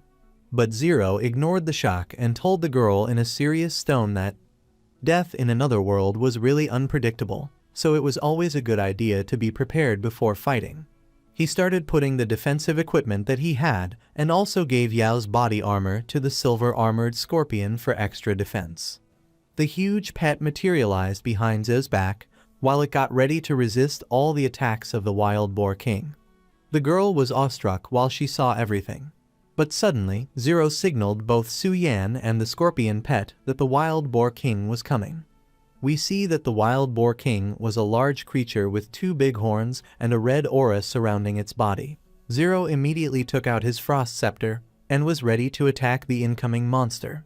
While we come to know that this king was a 2-star boss of level 10 with a physical attack of 210 and physical defense of 140, along with magical defense of 130 and HP of 9,400. It had the skills which included Fury, Brutal Charge and Death Stomp. Since it was first time for Su Yan, she was literally shaking while she was trying to console herself, telling her that this time, they will really defeat the boss. But the last time she saw the boss, the whole team of dozens of people was not able to defeat it. And now, there were just 2 of them. Zero turned around and saw that the wild boar king has left a psychological drama onto Su Yan. He told her to hide behind the silver-armored scorpion and just give the final blow to the king. But the girl was also worried for our boy and told him to be careful. Zero smiled, telling the lady that he was just going to clean up a little pig. Suddenly, the wild boar king started running towards our boy, while a flaming aura surrounded Zero. He used to the super fireball attack, dealing 325 damage to the ugly creature. But as the dust and debris got cleared, Zero saw that the boar king was not even having a scratch onto its body. But instead of getting nervous, Zero smiled, because he knew that a boss-level monster would really be thick-skinned and hard to defeat from the start. The ugly monster started roaring at our boy. But as it attacked Zero, the scorpion pet immediately came in between and defended both of them. Zero dodged the attack and maintained his distance, while using the Frost Scepter attack to deal some icy cold damage to the wild boar. He realized that it was no matter how thick-skinned the pig was, because the silver-armored scorpion was able to resist his attack. But suddenly, the wild boar king did a surprise attack at the scorpion pet, and it started flying several meters away while getting heavily wounded. Zero wondered if it was really not going to be that easy, but the wild boar king was getting ready with the destructive stomp attack. Seeing this, the lady started screaming, telling our boy to get out of the way immediately. But it was as if Zero was actually waiting for the wild boar to use its destructive storm attack. Zero faced the destructive attack of the wild boar head-on. Even when he realized that this was risky, he knew that this was his chance. He was engulfed with ice shards, while he used the super ice pick attack from his frost scepter, which dealt 325 damage to the wild boar. Even the frost effect gave 50 damage to the creature every second due to its effect. But Su Yan knew that the lower 2-star bosses tend to have a 50% status resistance, so the effects of frost were not going to last long. Suddenly, the boar raged on and Crimson Evil, or A, surrounded the evil creature. It started roaring and Su Yan realized that the ugly creature was mad now. From what she had heard from her seniors, when the boar king was in the state of anger, he will start using the deadly stomping skill, which can damage even high-level professionals. But before the wild boar can even lift its legs, the armored scorpion pet immediately materialized himself and clamped the monster boss onto the ground with all its might. But clamping this creature was hard, and it was even damaging the scorpion pet. It was not able to hold on much longer. But Zero was determined that he was not going to give up on his 400,000 coins. He ordered Su Yan to immediately recover Scorpion's health while he was ready with his frost scepter. The lady immediately used her staff and healed the armored scorpion pet. But even when it was fully healed, the pet was not able to last that long due to the high damage that the boar was doing in his angered state. As the girl turned around, she saw that the eyes of our boy were glaring at the monster while he was materializing a mixed attack of both fire and ice. The attack was multiplying in size while Zero smiled, telling the lady that the few seconds were more than enough. Finally, He attacked the wild boar king with the skill of dance of fire and ice. It was such a disastrous attack which combined both fire and ice together so well that even a level 10 ranked monster with 2 stars would not be able to endure such a heavy bombardment. Even Zero's equipment had played a vital role because it was a 2-star golden equipment from a mystical class. The wild boar started screaming in pain and agony as it was trapped in the ice and was burning with the fierce flames. It was the time for our boat to put the nail in the coffin, as he finally engulfed himself into fierce flames and used rapid fireball attack to damage the wild boar for the final time. Even Su-yan had never seen someone use the 2 fire and ice skills with such mastery like our boy. Finally, the wild boar king lied down onto the ground, as lifeless as anyone can be after receiving the dance of fire and ice. Zero smiled as he started glowing with a faint blue aura. A system notification congratulated our boy on taking down a physical 2-star boss, which was the Wild Boar King. He had obtained 1,000% of reward along with experience of 6,000 and energy of 1,000 watts. He even got 12 silver coins, along with 16 ranked 2 meat pieces. Our boy thought that he was going to put up most of these items for sale, but the loot was not over. He even got the Berserk skill book, which sacrificed 10% defense for 5% attack increase for 10 seconds, along with a cloth of Berserker, which was a level 10 2 stars magic support item, along with War Ring of the Berserker. He decided to keep these 2 items for the armored scorpion pet instead of selling. Meanwhile, Su-yan was engulfed in a purple aura, while the system congratulated her for breaking the class restrictions of the disastrous caster's class limitation, Vessel of Calamity. She had now obtained a core class which was a taboo sorcerer of epic level. She immediately started crying, wondering if she was dreaming, or if this was a reality, because finally, she actually managed to shed the disastrous caster status. And not only that, she even evolved into an epic core class. But suddenly, both Zero and Su-yan were interrupted by a worldwide notification, which announced in the whole game that Zero, along with Su-yan, have cleared the first world of Demon Source. The whole audience was baffled, as they were not able to understand about how someone can clear the first world in less than just half a day, and the number of people was so less that there were only 2 people who cleared the world, despite 100 of players playing the game. But suddenly, someone from the audience recognized the name of Su-yan. She was the one with no combat capabilities whatsoever, and she has been dragging everyone else down. This was more baffling for everyone because Zero has been dragging her all along and took down the boss all by himself. Meanwhile, inside the boss space, the notification told Zero that the second world was named the Fortress Besieged by Undead, which was now active, and both Zero and Su-yan can enter the world at their leisure. 2 portals opened in front of the couple, in which one of them was blue and one of them was red. Zero realized that the red one leads to the second world, while he can return his house by using the blue one.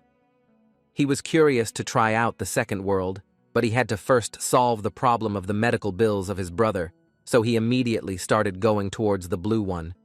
Even when Su-yan asked him about where he was going, he straight up told the lady that he was going to ask her sister to pay him the money he deserved. But the lady did not get the time to ask, but she realized that our boy was the mysterious class shifter that everyone has been talking about. As the scene shifts, we come to the Linhai City Center, fan building, where the secretary came towards a lady, telling her that there was a call from someone for her. The lady put the call on speaker, and from the other side, Zero told her that the job is done, so now she can transfer the money that he deserved. But the lady told him to wait, because she will first have to confirm the details, and then she will transfer the money. But the lady was not in the mood for actually transferring the money, because she thought that there was no one who was capable of clearing the first world in just half a day. She thought that Zero was just some kind of a fraud who was asking for money. But suddenly, Su-yan came towards her big sister with a huge smile. We did not realize, but something else of the girl is completely huge too. She really is waifu material anyways. The big sister was happy by seeing her sibling, who told her that not only did Su Yan break out of the vessel of calamity, but she even evolved into an epic core class, which was the taboo sorcerer as well. The lady started blushing while she told her sister that they have never had any class shifters reaching the epic level in the history of the Fan family. She asked about how many people were there to support her sibling, but Su Yan innocently told the lady that it was just one man who helped her. It was as if the lady was paralyzed, not able to digest that this was the work of just one man. She immediately sat down onto the chair for not fainting by the shock, while she asked Su Yan if that person was named Zero, who was rumored as a hot topic right now. The girl immediately told her that it was indeed true, and even when the lady looked at her phone screen, she saw that talks about Zero were everything, everywhere, all at once. The lady had a devilish smile on her face, while she started thinking that the couple managed to shatter all the records and became the first group of people to reach the second world. So with the two of them at her side, she will be able to improve their position in the whole country.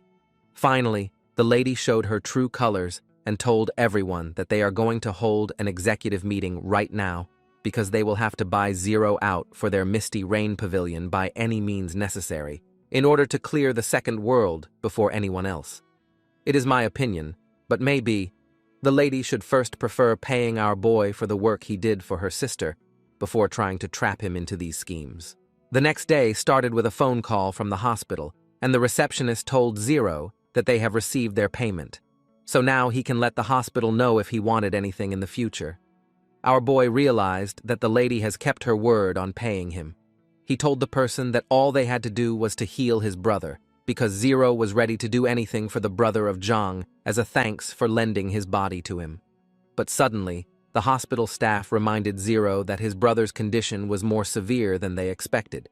So now, he may have to remain in the hospital for further observation for the next few months, and the fee should be around 40 to 50,000 per month. Listening to the exorbitant medical costs, Zero realized that if he knew this was the case beforehand, he would have accepted the offer of the wallet-bleeding bastard Yao. But as soon as he cut the call, his phone started ringing once again. Zero was surprised, and on the other side of the phone, it was Su Yan's big sister, who asked our boy if he was interested in joining the Misty Rain Pavilion Guild. We come to know that the sister was the vice guild master, named Su Jinya. She told Zero that all his insurances are covered, and his base salary was starting with 30,000 a month, in addition to any bonuses that our boy will achieve. Zero smiled as he realized that this was really a great timing. First of all, he told the lady that he will definitely join the guild, but as soon as both the sisters started celebrating, Zero interrupted by telling them that he had a condition. Now comes the fun part. Zero told the lady that they can request him for anything, or make him to participate in major events. But the guild was not to interfere with Zero's personal freedom at any cost. Hearing this, both the sisters were really shocked, while one of the board members of the guild was not happy with this sort of demand by our boy, because joining a guild was to provide oneself for the guild's cause, and if everyone decides to act on their own freedom, then the purpose of the whole guild is defeated. But our boy was listening to everything, and told the lady that if this was their demand, then the deal is off. The call was cut immediately, and everyone started looking at the blabbering man, but he was not going to stop. He again told everyone that it was really rude hanging up like that, and if they had someone with no respect for the guild, it would really be a problem. Suddenly, the camera pans towards Su Chen, who was the CEO of Su Foundation. He wanted to know if the lady really wanted to have this man for her no matter the cost. The lady started explaining with a serious look that Zero was the class shifter who managed to shatter their 100 years record by defeating the boss of the First World and cleared it in less than a day. According to her, our boy was a once-in-a-century prodigy, so they must use any chance they get to secure him. Even when the guildmaster tried to counter, Su Yan immediately stood up, telling her uncle that Zero was really something else entirely. The elder sister started speaking once again, proposing to everyone that first, they should let Zero join the guild and then negotiate from the moment he joins.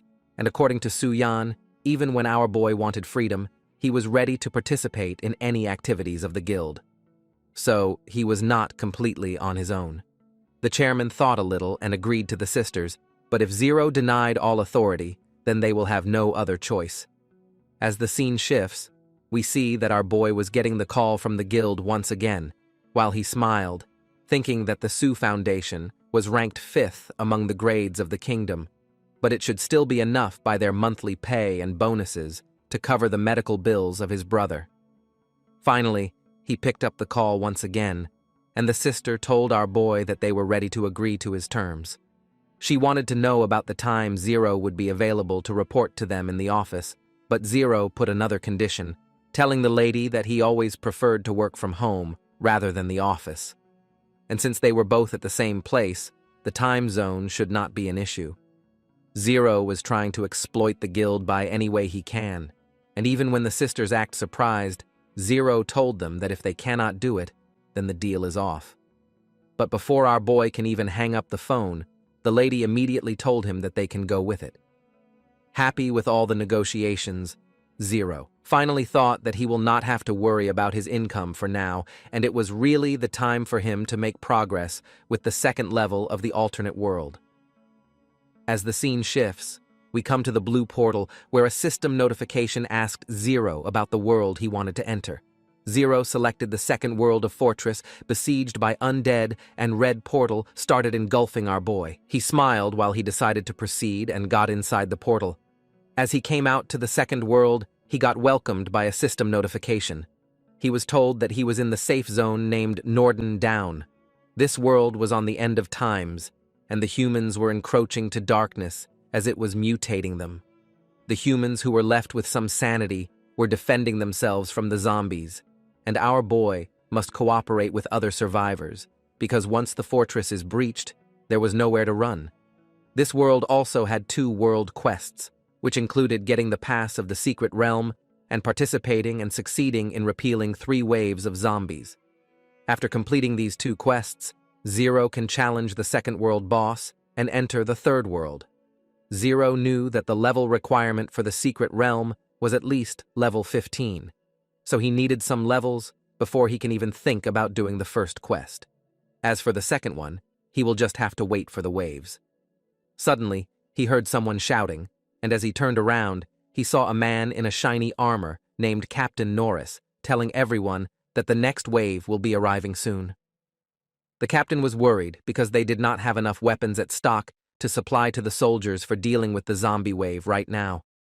As this world was a little difficult from the first one, Zero knew that this safe zone periodically gets attacked by zombies, and it keeps things always tense. The captain immediately greeted Zero, telling him that a battle was going to break out at any time. So the captain NPC needed Zero to head to the west of Norden and gather materials so that they can forge and maintain their weapons. From his previous life, Zero knew that there were a total of 10 quests available at Norden, and this one given by the captain NPC was the hardest and most time-consuming of them all.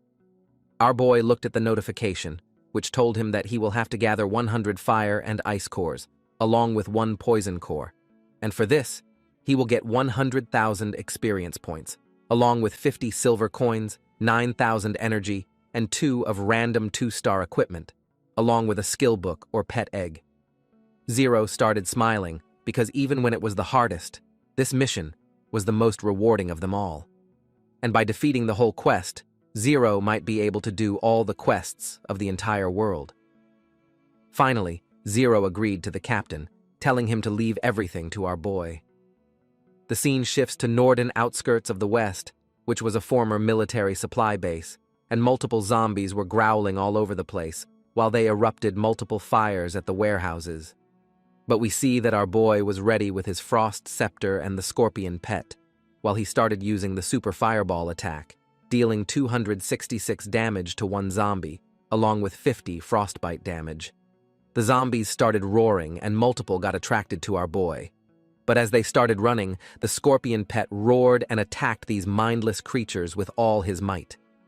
Zero realized that even with the fire, some zombies were not getting damaged because of their fire resistance.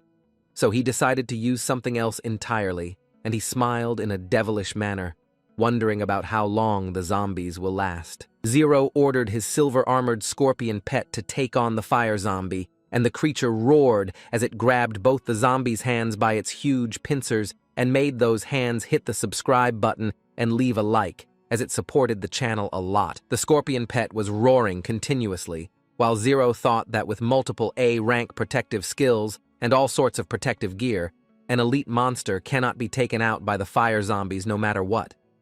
But suddenly, our boy was feeling really unsettling as he saw that the scorpion pet was enjoying breaking the bones of the already dead zombie. But he still decided to continue on and immediately readied his frost scepter for another attack. He decided to counter the fire zombie with his frost scepter skill, and a blue aura started surrounding the zombie all over. Suddenly, multiple shards of ice pierced through the already broken ribs of the zombie as it groaned in pain and agony. Finally, Zero defeated a level 11 fire zombie, getting 50 experience points, along with 110,000 energy. But our boy was still sad because he got just one measly bronze coin after defeating such a hard monster. He realized that the drop rate for these zombies was not good, but as he had a quest to do, he decided to kill all the zombies anyway. And in this way, the killing spree of our legendary Zero started. He gained multiple gold coins along with some experience points and materials as he leveled up to level 11. But after the massacre was over, all he had was just 50 fire cores. And it was still a long shot when it comes to completing the quest, especially with this trashy drop rate. And besides, Zero was now getting hungry, because no matter what happens, he was still human. He decided to just log out and find something to eat for now, and then he will pick up where he left off that night. But before he can log out, Zero suddenly heard a loud roar of an epic level monster. He turned around while thinking that something must be going on. There was a really big surprise waiting for our boy, as he saw that a huge portal started cracking through the dimension of the world. Zero realized that this was the respawn timer for Lord Monsters, which generated multiple high-level monsters for people to farm out of the portal. A large ogre-like being came out. While roaring loudly, it was a level 14 flaming ice zombie sovereign, a really valuable Lord Monster who could drop a really good equipment or a high-grade skill book. As Zero saw the large monster standing in front of him, his eyes started gleaming. Even the monster was surprised that the human in front of him was smiling with greed instead of being fearful of him. Zero immediately materialized his frost scepter and was ready to attack the zombie, and looking at that, even the Lord Monster started roaring with all its might. Before Zero can do anything, the Lord Monster started attacking, and each and every punch of the monster was making multiple ice shards protruded from the ground, which heavily damaged our boy. But just then, the Lord Monster used one of its another skills named Icicle Spike, and multiple spikes made of ice started going towards Zero with insane speeds. It was so fast that even our boy was not able to dodge them, and he took 352 damage from just this one attack. Knowing that normal things will not work, Zero started summoning his super fireball and threw it onto the creature, but to his surprise, the monster was just damaged by a measly 168 points, and even with the frost attacks, the damage was just 150, which was even lower. Zero was now in a pinch, not able to understand about what he should do, because the opponent in front of him was a dual elemental zombie of fire and ice, and as he did not have a counter for both of them, Zero was not able to maximize his output in any way. It was as if this Lord Monster was the natural counter for our boy. Really desperate or not able to understand about what he should do, Zero immediately told the silver-armored scorpion to go and fight with the Lord Monster, but it was of no use, because the zombie just gave a punch to the scorpion pet and everything was over. The scorpion pet took a large amount of damage, but the fire zombie was not ready to stop.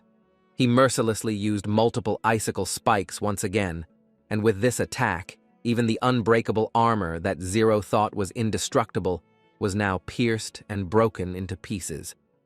With that, multiple notifications popped up, telling Zero that his silver-armored scorpion pet has perished in battle, and now he will have to wait for 3 hours to summon the pet once again. Zero was penalized with a level, along with -10 loyalty for the pet, but due to the effects of the necromancer, only 1 hour of wait was required, and all other penalties were negated.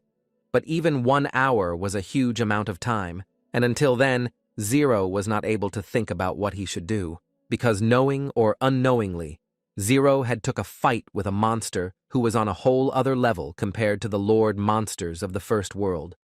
But it was as if the Lord of the game heard the cries of our boy, and a purple thunder came crashing down onto the fire monster, dealing 138 damage to the creature and stunning it for a brief moment. We see that it was Suyin who came to protect our boy in a really pretty dress. As I said before, the lady is really a waifu material.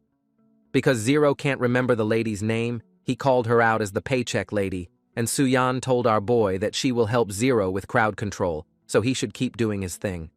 Finally, our boy was relieved, knowing that he was supported from the back. Knowing that he can be protected, Zero started using multiple frost and fire attacks in unison, slowly chipping away the health of the Lord Monster bit by bit. At first, the Lord Monster was really laughing as the attacks were barely damaging him, but multiply these measly attacks to a few folds, and this was a considerable amount of damage. The monster realized that he was in a really bad situation, but suddenly, Zero summoned a super fireball and sent it towards the Lord Monster to eat. He immediately turned towards the lady, asking her if she can do another lightning attack along fireball. Hearing that, Suyin immediately grabbed her staff and used the ray of light skill. As soon as this happened, a really dangerous thunderbolt came crashing down onto the Lord Monster, making the creature stunned for a brief moment once again. Even Zero was surprised by looking at the seamless and elegant strikes of the lady, realizing that this was the real power of the taboo sorcerer class. Zero was beaming with a flaming ice aura while he used both his super fireball attack along with his frost pick, which threw multiple ice shards along with a flame of high heat towards the zombie. The creature screamed in pain and agony, but this was not over. Even Suyan used her magic staff to immediately increase the damage dealt by our boy. And finally, the system congratulated her for taking down the flaming ice zombie sovereign along with Zero. The couple had worked for 3,000 experience points, along with 4.2 million alternate energy points. Zero smiled while looking at that, turning around and thanking the 400 grand lady for taking on these zombies along with him. He wanted to split the rewards by 50-50, but Suyan immediately waved her hand in dismissal, telling Zero that it was fine because she just got there herself to take on a quest, and she just ran into Zero while going there. And not to mention, she hadn't even properly thanked our boy for getting her this far. But Zero was overly logical, telling Suyan that her sister had already settled all her bills for her. But according to Suyan, everything her sister did was on her and not on Suyan herself. She immediately put up her hand into the air, introducing himself as Su Jinyan, asking Zero about who he was. Thinking for a moment, our boy turned around, reciprocating with the handshake, telling the lady that he was Zhang. The lady suggested that since they are in the same guild and they have both taken on a collection quest, they should team up. And by doing that, it will be a lot smoother with more hands. Hearing that, Zero asked about the lady's class effects, and it was as if Suyan became a child, telling Zero that all her crowd control skills were upgraded into taboos, and their effects will last 30% longer, along with all her skills receiving a 30% cooldown reduction. Zero smiled as he was hearing everything, thinking that with this kind of skills and crowd control maneuvers, it will certainly make his grind a lot more easier if the girl was with him. Suddenly, our boy turned around and started going somewhere, but Suyan asked him about where he was going. Zero explained that they can regroup in 10 minutes, and for now, he was going to go to Nordine. But as our boy was going away, Suyan was mesmerized by looking at his sexy back muscles with her X-ray vision, and suddenly, out of nowhere, she remembered that she promised herself to marry whoever manages to break the curse of her. But I am not able to understand about what she would do if the curse breaker would be a female and not a male. She immediately dismissed this thought, thinking that it was way too embarrassing to think about such things. Meanwhile, inside Norden Town, Zero was looking at the loot that he has got, and it included 3 pieces of equipment and a skill book. he decided to sell the one-star stuff and keep all the rest for himself. He immediately equipped some kind of flashy boots named the Dashing Boots of Ice and Fire. It gave a physical defense of 55, along with magic defense of 50 and agility of 10. This boot gave plus 10 agility every time the user's attack lands, and this effect lasts for 5 seconds and it cannot be stacked. But even when it was so, Zero was happy that he was straight up getting an increment of 10 agility. But next, he needed a more damaging and even powerful spell. So he immediately used the skill book and started refining an attack, converting it into Super Flaming Bullet, which was an A-rank skill, which can summon 3 flaming bullets, dealing 110% of magic as damage. It consumed 72 mana and had a 5-second cooldown after every use. Zero started glowing with a faint yellow aura, while realizing that with his current speed, he will be untouchable if he coupled his new skill with it. But suddenly, a notification popped up in front of him, telling him that Su Yan was inviting him to the Misty Rain Pavilion Guild. Finally, he accepted the proposal, while thinking that he should head back, because he had taken care of the equipment and skills for now. Finally, both the lady and Zero met, and they started grinding the zombies one after another, using our boy's new Super Flaming Bullet, which was doing extensive damage to all the zombies. It was a great fiery massacre, and the lady was looking at everything, thinking that Zero was awesome for taking out zombies in just one hit. Hearing that, Zero smiled, telling the lady that she was not bad either. She is really a 9 on both standards. Anyways, she had great awareness and control, especially with her timings on the crowd control spells, and certainly her new equipment was helping her too. As soon as the lady heard it, she immediately told our boy that her sister had arranged these for her, saying that it was suitable for Suyan's class. Zero was now a bit skeptical, realizing that it is really nice to be loaded like that. But suddenly, the lady asked our boy if he had also been hiding some additional effects of his equipment, because with such a high attack, Zero can also have any mythical equipment with him. And maybe he was just hiding it. But hearing that, Zero just smiled as he turned around, telling the lady that it has nothing to do with measly equipment and that he was just a mythical class shifter.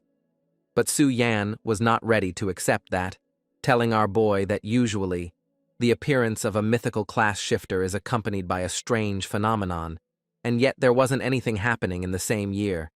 Added to that, there has been no new record of new mythical class shifters this year.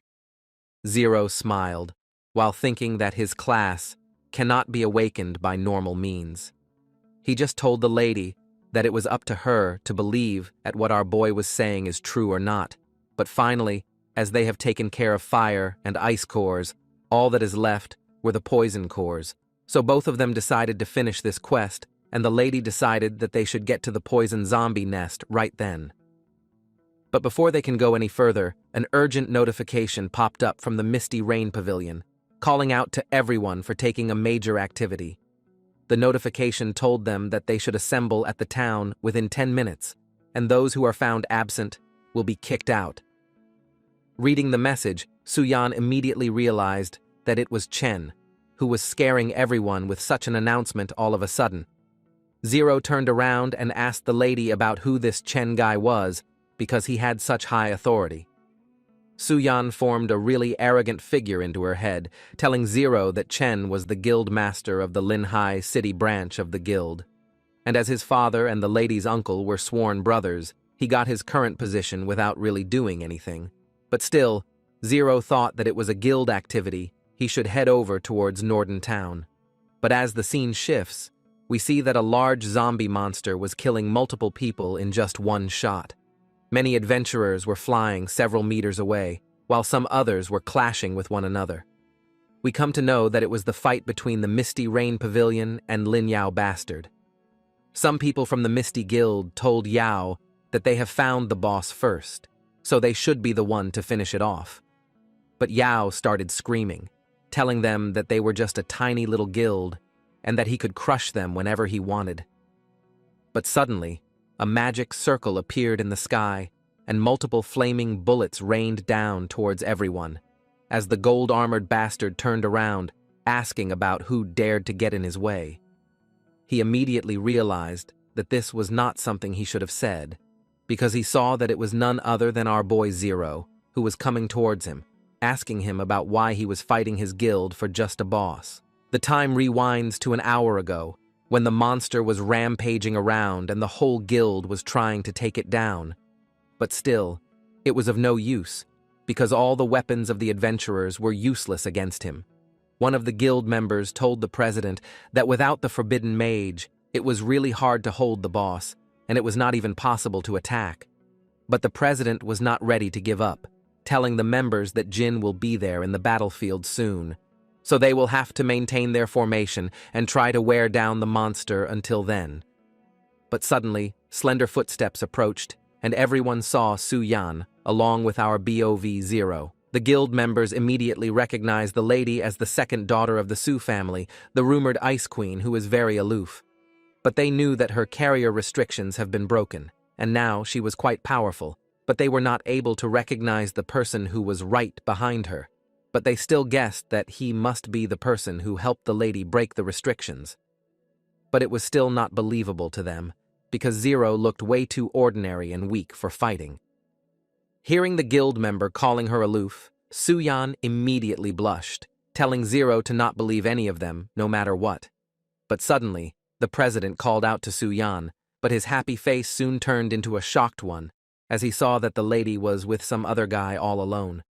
But when he raised the objection, the lady snapped onto him, telling him that even when he was a president, he had no right to question the lady, and she can choose who she wanted to associate with. Seeing that the lady was getting a bit frustrated, the president immediately justified his actions, telling Su Yan that he was just worried about her. And what if someone really had the motive of getting the lady to subscribe to the channel and leave a like at the video? But the lady told the president that it was the responsibility of the people who are enjoying this video to hit the like button and subscribe. Su Yan informed the president that she can identify who is right from wrong, and he did not have to worry about her.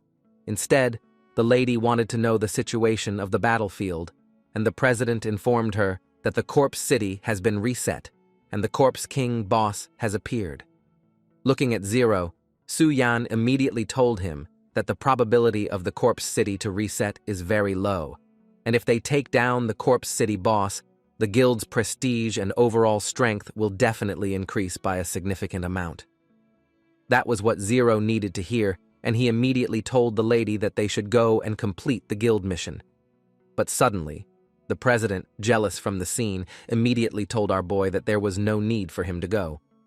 When asked by Zero about why it was so, the president told him that as he was a beast, Tamer, who had a low growth rate in all aspects and is especially hard to develop.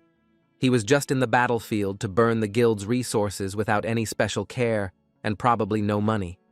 Even the guild members supported the president, telling him that they should not let any poor man go to the battlefield and drag them down by being weak. Hearing these insults, Zero was just smiling at the brats who were not aware of his true powers. But Su Yang snapped back at them, asking them if they even knew who they were talking to. But Zero stopped her at her place, telling the lady that as the president wanted him to not come to the battlefield, he will gladly agree. But the lady was not happy, as she immediately grabbed Zero by his arm, telling the president that if our boy did not go to the battlefield, then she will not go either. This intimacy shocked the president to the core, and he started justifying his actions by telling the lady that it was all for the sake of the weak man, because he will die without even putting up a proper fight. But as the lady was still angry, the president was ready to let Zero come, but he can only observe and not interfere, and added to that, he must bring his own resurrection scroll if something would happen to him. The president has no patience as he immediately started pulling the lady with him, telling her that the corpse king was waiting to be dealt with. But Su Yan was just worried for our boy, telling him that she will be back soon. Zero was unfazed, thinking that a level 15 corpse city boss was a bit tough, but when it comes to Su Yan, it is just a matter of time before they can take it down, because they had a large number of men.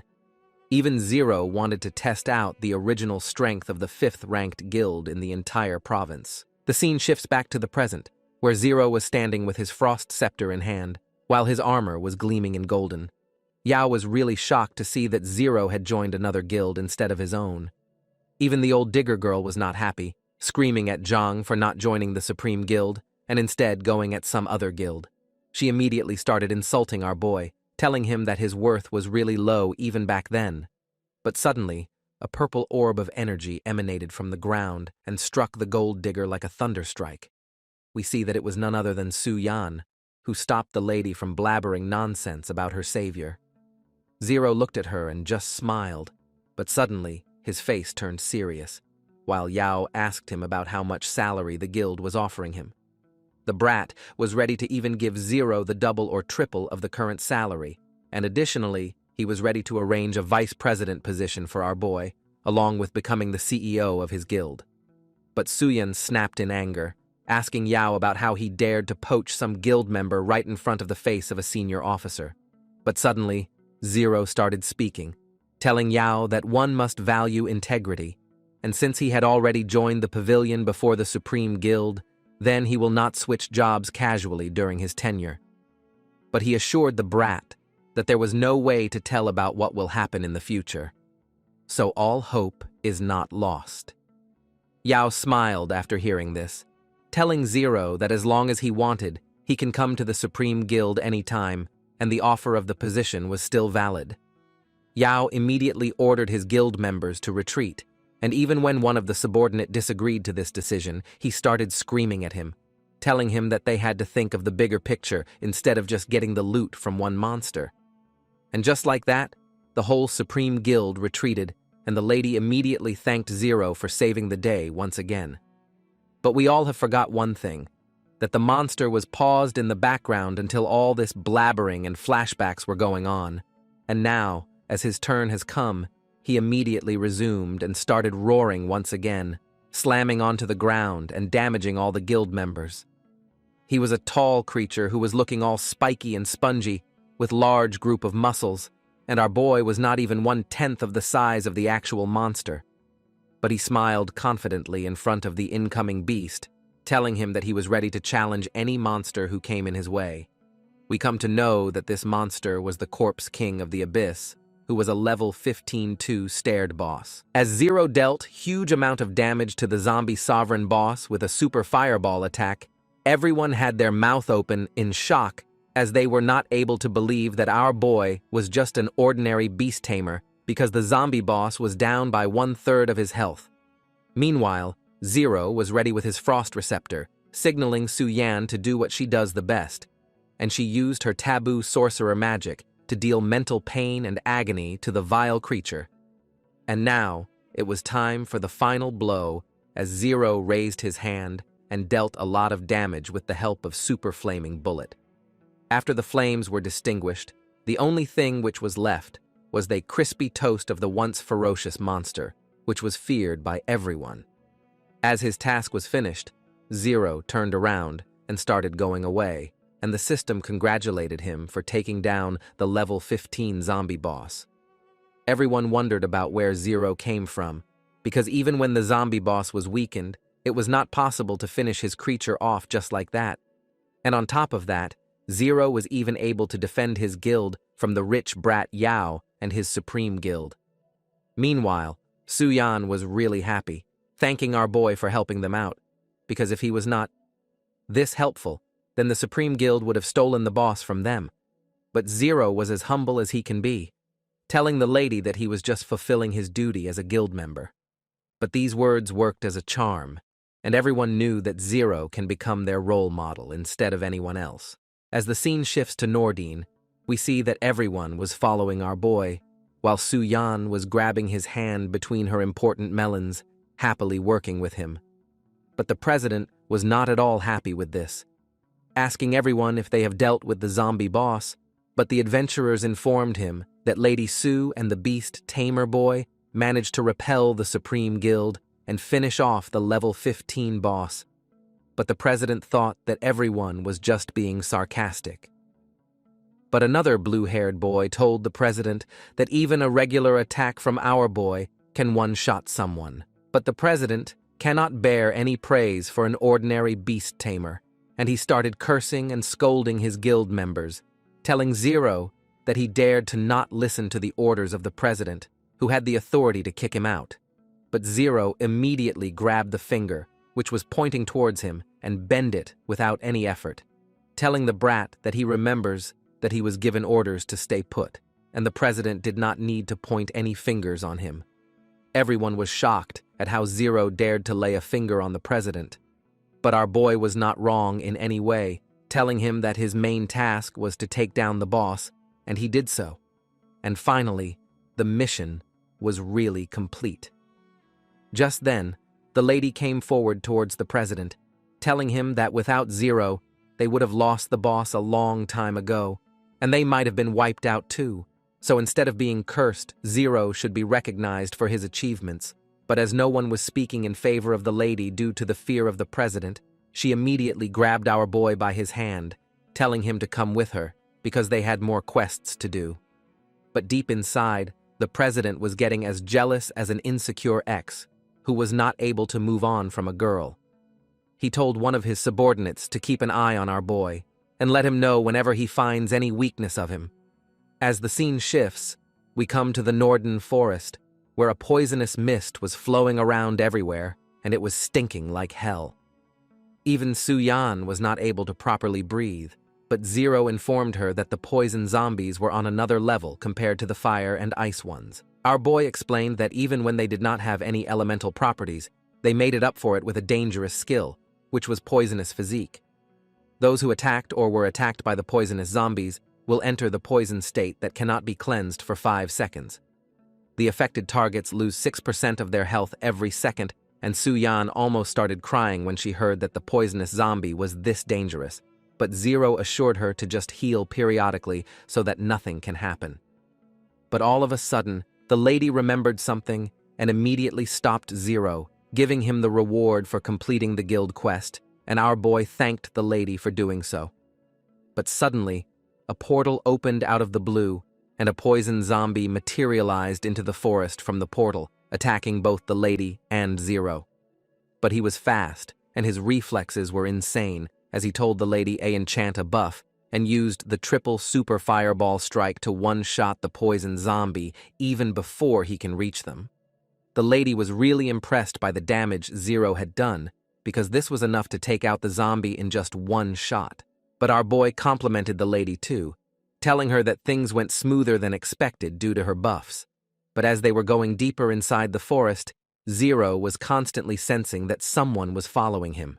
As the scene shifts, we see that it was the purple-haired subordinate of the president who told him that the boy was completing quests with the young lady, and they were collecting zombie cores to refine their equipment.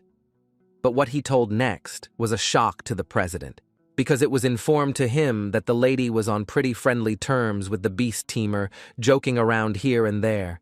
After hearing this, the insecure and desperate act of the president started, and looking at that, the subordinate told him that they will have to find a way to separate Zero from the lady in order to kick him out.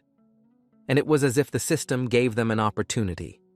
When a notice came which was calling all the class shifters to the borders of Norden, because there will be a horde of zombies rushing to invade the town in 30 minutes. Reading everything, the president gave off a devilish laugh while telling the subordinate that he will find a way to make sure that the beast tamer will have no place to stay in the Misty Rain Pavilion. But the man was not able to understand about how he would be able to defeat Zero when they were in the safe zones. The man was laughing maniacally while telling his subordinate that once the zombie horde arrives in the village, those protections given to the players will be disabled for the other class shifters, and it will be their opportunity to take Zero down. The scene shifts back to the northern forests, where Zero and Su-yan had killed multiple zombies and collected large amount of gold and materials. The lady informed our boy that just after a little more work, they will be done with collecting the cores, and the horde of zombies will show up in 30 minutes, so they have enough time in their hands. But all of a sudden, out of nowhere, a poisonous zombie came near the shoulder of Zero and had a bite of. The lady immediately started activating her spell and defeated the zombie before he can do any more damage, along with Zero, who used the frost scepter to blow up the head of the zombie. The lady was really worried while he told her that if they walked along the riverside, they were bound to get their feet wet, so just a little amount of damage would not do anything to our boy.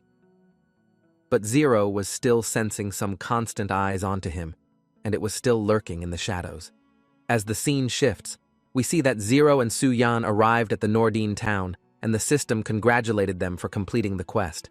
Both of them leveled up to 17 and 16 respectively, and the lady started smiling, telling Zero that she was now a level 16 individual, and she even got 2 level 15 equipment of 2-star rank. Zero smiled lightly, materializing his scorpion pet, and telling the lady that he is at level 17. But the lady realized that if Zero would not have been sharing his experience with his pet, then he would surely be at level 20 by now. She added that since the zombie horde was approaching soon, Zero should refine his equipment.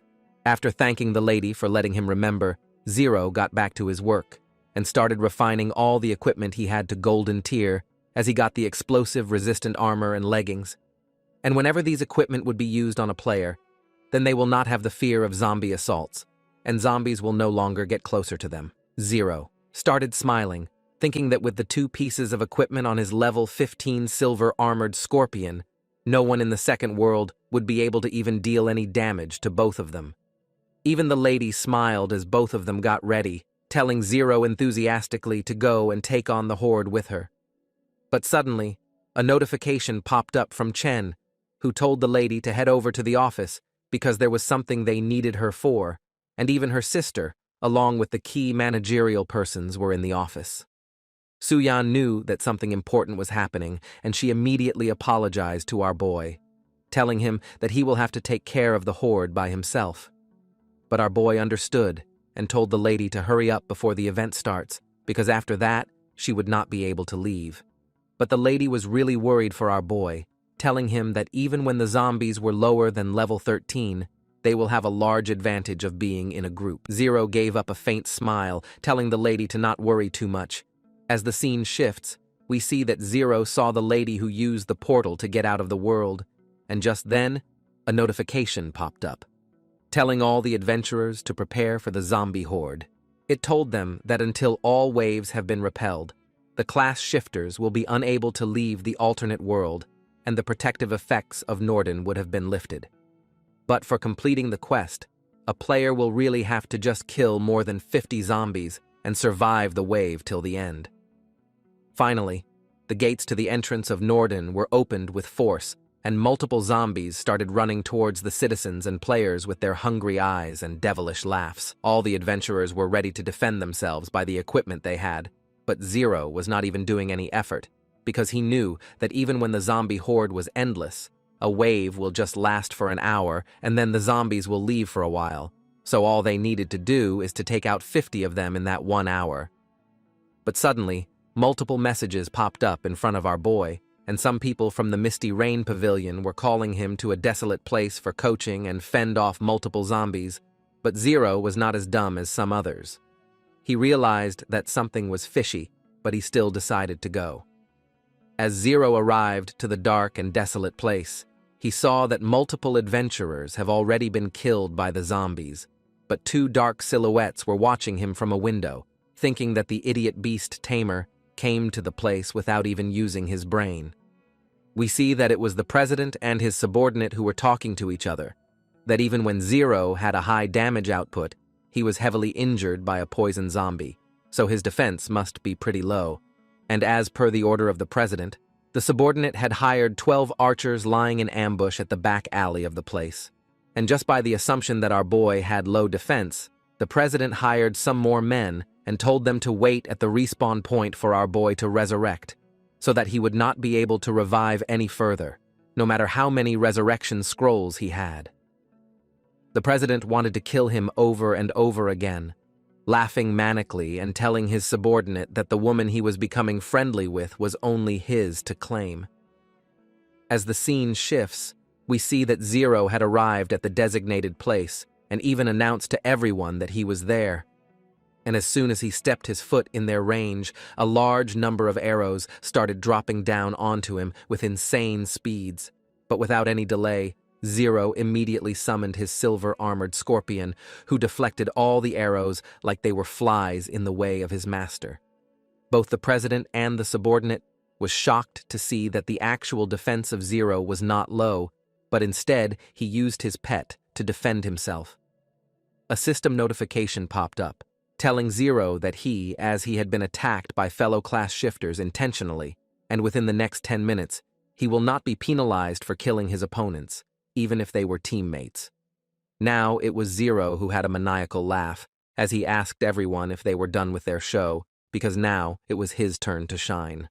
After the deadly smile of Zero, the massacre of all the opponents began, and multiple notifications popped up as humans were blown away that Zero had defeated the class shifters. And as it was no sin window for 10 minutes, there were no penalties applied onto our boy, while his legendary scorpion pet slammed and kicked the adventurers who were trying to kill our boy. Time passed, and the pet raged on, graying out the name of multiple class shifters one by one, and in the middle of that, Zero was looking at everything, shooting fireballs here and there and dealing even greater damage. Because this was too much for him, he had been ambushed by the president who was so insecure that he cannot even tolerate someone who is better than him, so Zero wanted to teach him a lesson. Even the president was now open-mouthed, not able to understand about how our boy was so strong. He immediately turned towards his subordinate, blaming him for lying because he was the one that told the president that Zero's defensive stats were weak. He wanted the subordinate to explain about how the hell this massacre was happening.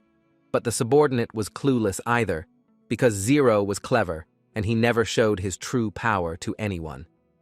Even their conversation was interrupted when Zero used the super large fireball and threw it towards the president and subordinate.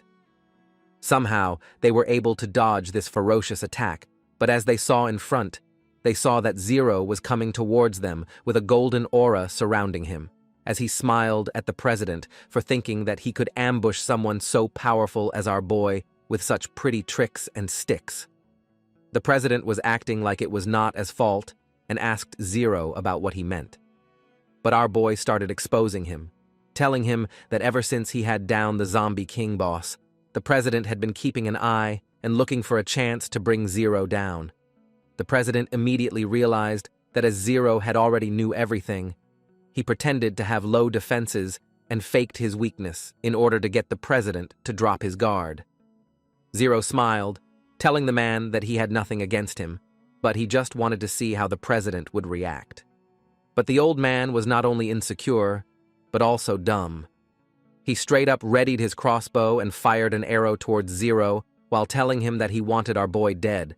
But as soon as the arrow left the bow, Zero immediately used the frost blast from his frost scepter, freezing both the weapon as well as the arrow in midair. But as soon as this happened, the subordinate tried playing tricks, telling the guild members that Zero was daring to turn his blade against his superiors, so he should be killed. Now they had a reason to act officially, and thought that no one will inquire, and every guild member with them immediately jumped towards our boy, ready to kill him. But Zero was not going to spare anyone. He was materializing a huge super fireball from his scepter and burned the assassin into crisp with just one shot. The president, as always, was open-mouthed, not able to understand about how Zero managed to take down an elite assassin, wondering about who the hell he really is. And as the man was converted into fries, Zero did a fireball attack on the president too, while telling him that he was just someone who the president should not have messed with. Finally, the president got a notification that he was killed by a necromancer named Zero, who was of level 17. But as they had their resurrection scrolls, they immediately teleported onto the resurrection shrine. But the subordinate immediately realized from the name Zero that he is the same guy who cleared the first world in half a day's time. Another thing which shocked them was the mention of a necromancer, when our boy was supposed to be actually a beast tamer.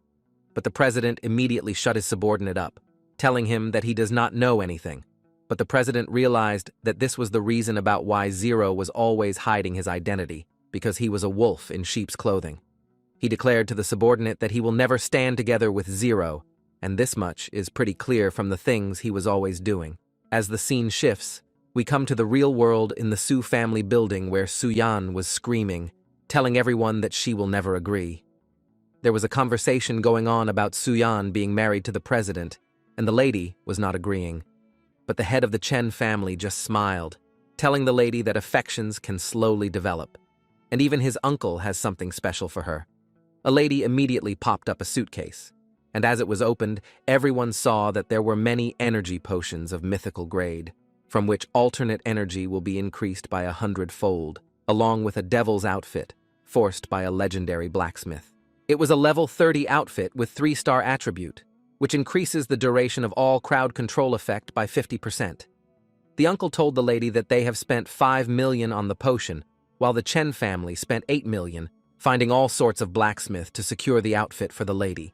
The man spoke that he was his only son, and he will eventually inherit the company.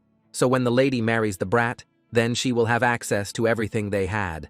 But the lady immediately disagreed, thanking the uncle for his generosity, but the lady wanted to still decide her life by her own. But as the uncle was getting annoyed, the head of the foundation immediately started screaming at the girl, telling her that the Su family has spent a considerable amount on developing her, but she was still mannerless to speak such nonsense out in public. But her sister was not able to hear this, immediately going towards her younger sister, and telling the uncle to understand that her sister was not a bargain token, ready to be exchanged, and no one should make such a decision on behalf of her.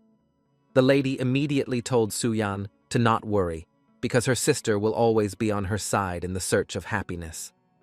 Hearing that, Suyan smiled, thanking her big sister, but suddenly, the phone of Chen, as well as the sister, started ringing, and it was told to them on the phone that his son was killed by none other than Zero himself. Even the big sister was shocked by hearing this, but the uncle was now furious, telling everyone that his son received the president's position in exchange for his sponsorship to the foundation. But now, the guild's men were turning their blades against his only son. Even Uncle Su was sweating, telling Chen that there must be some kind of misunderstanding. But the man immediately stood up, telling everyone that he will be back. If anything happens to his son, he got out from the conference hall, slamming the door behind him, and the uncle immediately told the ladies that Zero was the man that they employed.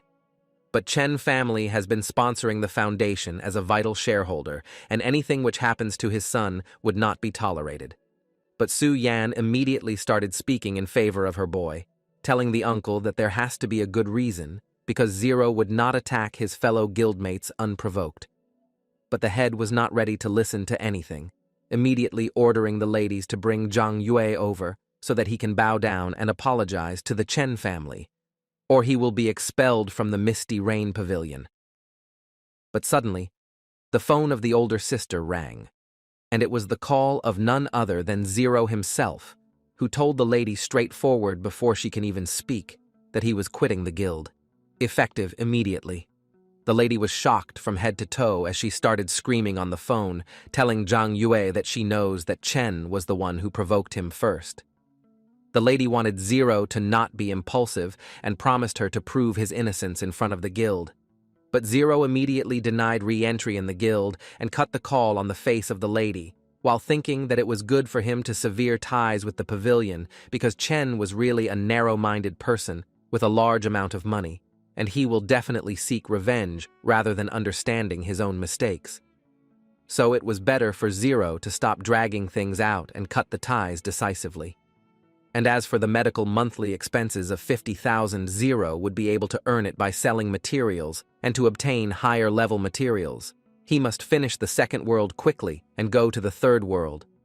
Our boy realized that he still needed to survive 2 waves of the undead and clear a dungeon to complete the tasks in the second world. He started thinking that among the 3 dungeons which were present on the second world, Deathland is of the highest level, and the material it drops are relatively more advanced. He knew that at his current level of 17, he should be able to solo clear the level 20 Deathland without any issues. But he remembered that there was a lower-level dungeon of level 15. But his train of thoughts got interrupted from a band of goons which started trying to intimidate our boy, asking him if he was not the famous beast Tamer from the pavilion. Zero was serious as he told the goons to move aside because he was in a really bad mood. But the leader of the band started taunting our boy, telling him to try and kill them if he dared to do so. Hearing to such taunts, Zero immediately realized that the goons were not picking a fight and instead doing it on purpose. Our boy surrounded itself with an ominous and dominating aura while asking the band leader about how much Chen paid them to get into the nerves of our boy. And as stupid as the man was, he immediately told Zero that President had been paying each of them 5,000 and a revival scroll for annoying our boy, and they will get an extra 5,000 every time they get killed by our boy. Zero smiled while being happy that the President was taking him seriously, but he realized that even when taking these goons out was easy, doing so would turn him into a player with sin points, and when clearing his name, he would not be able to log off or enter any safe zones or even activate the boss challenge, meaning that until he cleared the sin points, he would be stuck in the second world. But as Zero was still thinking about it, the purple-haired brat immediately came from behind, telling the goons that he will pay the double if they killed the president of the pavilion instead. Finally, Yao gave the goons an offer to compensate them with 50,000 if they killed the president instead. Even the goons were not able to understand about who the brat was, but one of his subordinate introduced him as Lin Yao, the eldest son of the wealthiest family in the whole city. The goons were so greedy that they got tempted with this large amount of money and immediately started running towards the president itself. Yao asked Zero if he was really kicked out of the pavilion because the president was spreading this rumor in the whole world, making sure that our boy cannot take a single step out of this world. And Yao saw this opportunity to hire our boy into his guild so that they can protect him from the president, along with offering him a large sum of money. But Zero just turned around, telling the brat that he was not interested in joining any guild right now because of what happened. As a boy started going away, the subordinate of Yao told him that even when he stood up multiple times and spent so much money on Zero, he was still being impolite and hasn't even thanked Yao. But Yao was already mesmerized from our boy, telling the subordinate to shut up because he just suffered by joining one guild. So it was understandable that Zero was not wanting to join any guild for now, not able to trust any one of them. Yao just smiled thinking about how blind the people of the pavilion were because they were letting go of such an insane talent. Meanwhile, as Zero was going away from Yao, he was thinking that only leaving the pavilion would not help him in avoiding Chen, and the president must be dealt with to prevent any future trouble. Finally, we see that Zero was in front of a level 15 dark corpse nest. Zero realized that most players aimed for better rewards and team up to farm the highest level dungeon of Deathland, and the low-level dark corpse nest was always neglected. But Zero decided to solo this dungeon instead. There was an old NPC standing there and calling Zero as a brave adventurer, asking him if he wanted to challenge the Dark Corpse Nest dungeon. The old man was having a green emerald-type artifact, and as Zero agreed to challenge to dungeon, the old man immediately gave him the emerald artifact. It was an ordinary token which can be refined into golden tokens, which can upgrade the Dark Corpse into a hidden dungeon, but the probability of upgrading was extremely low, and the energy required was really so much that the players of this level were not even ready to try. But regardless of how low the probability is, our boy had so much energy that it was almost infinite. Zero decided to refine the token until a golden token appears no matter how much time it takes. Meanwhile, as the scene shifts, we see that all the goons were running around, finding and hunting the president, because of the 50,000 which Yao promised them. Even the president was not able to understand about why the guys he hired were turning against him, and the subordinate guessed that it must be Zero's doing. But the president knew that he cannot use the revival scrolls for the next 5 days due to the rapid killing that the goons did.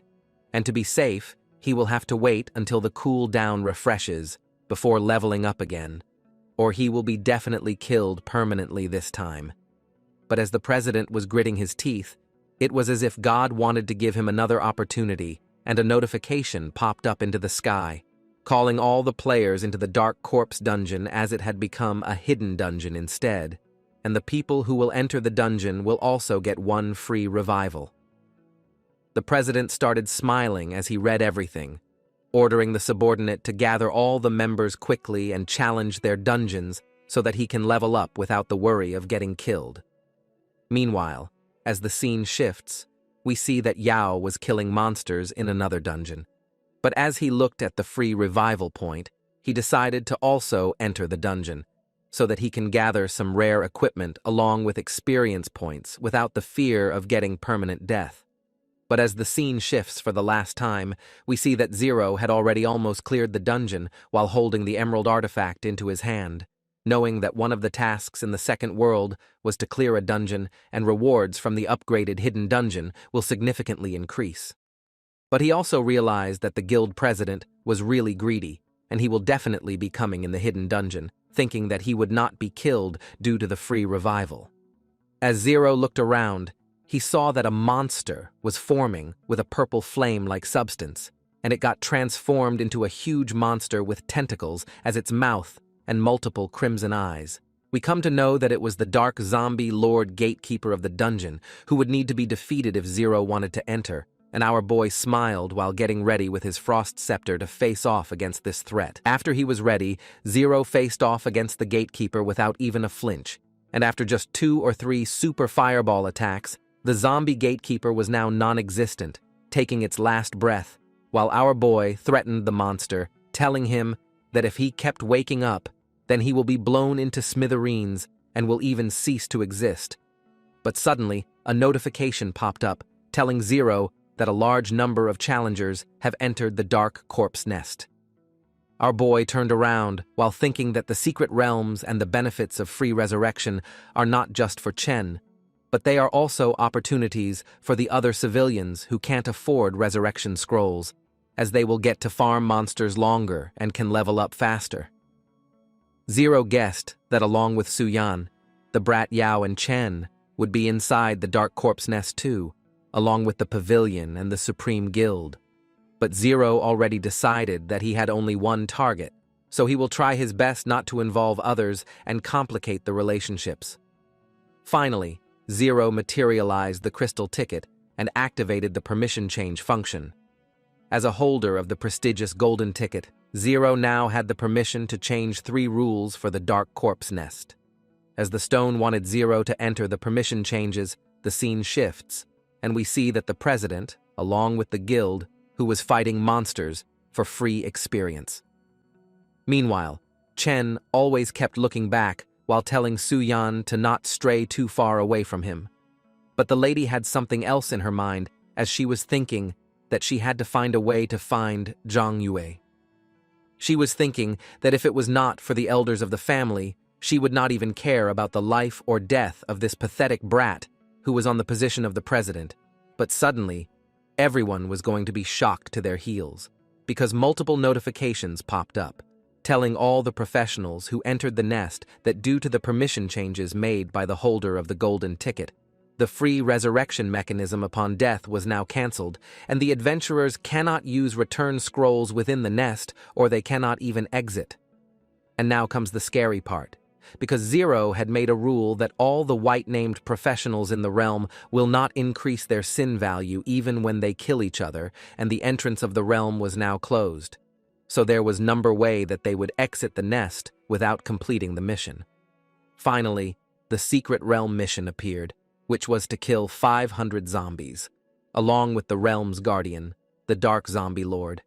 It was as if the president has his deepest nightmare materializing in front of him while he started screaming at the person who was insane enough to change the permissions of the nest, because he thought that maybe that person was not wanting to live in this world any longer, but the subordinate was not as dumb as the president and was telling him that maybe the person who activated the nest was Zero, who was trying to deliberately lure them all in.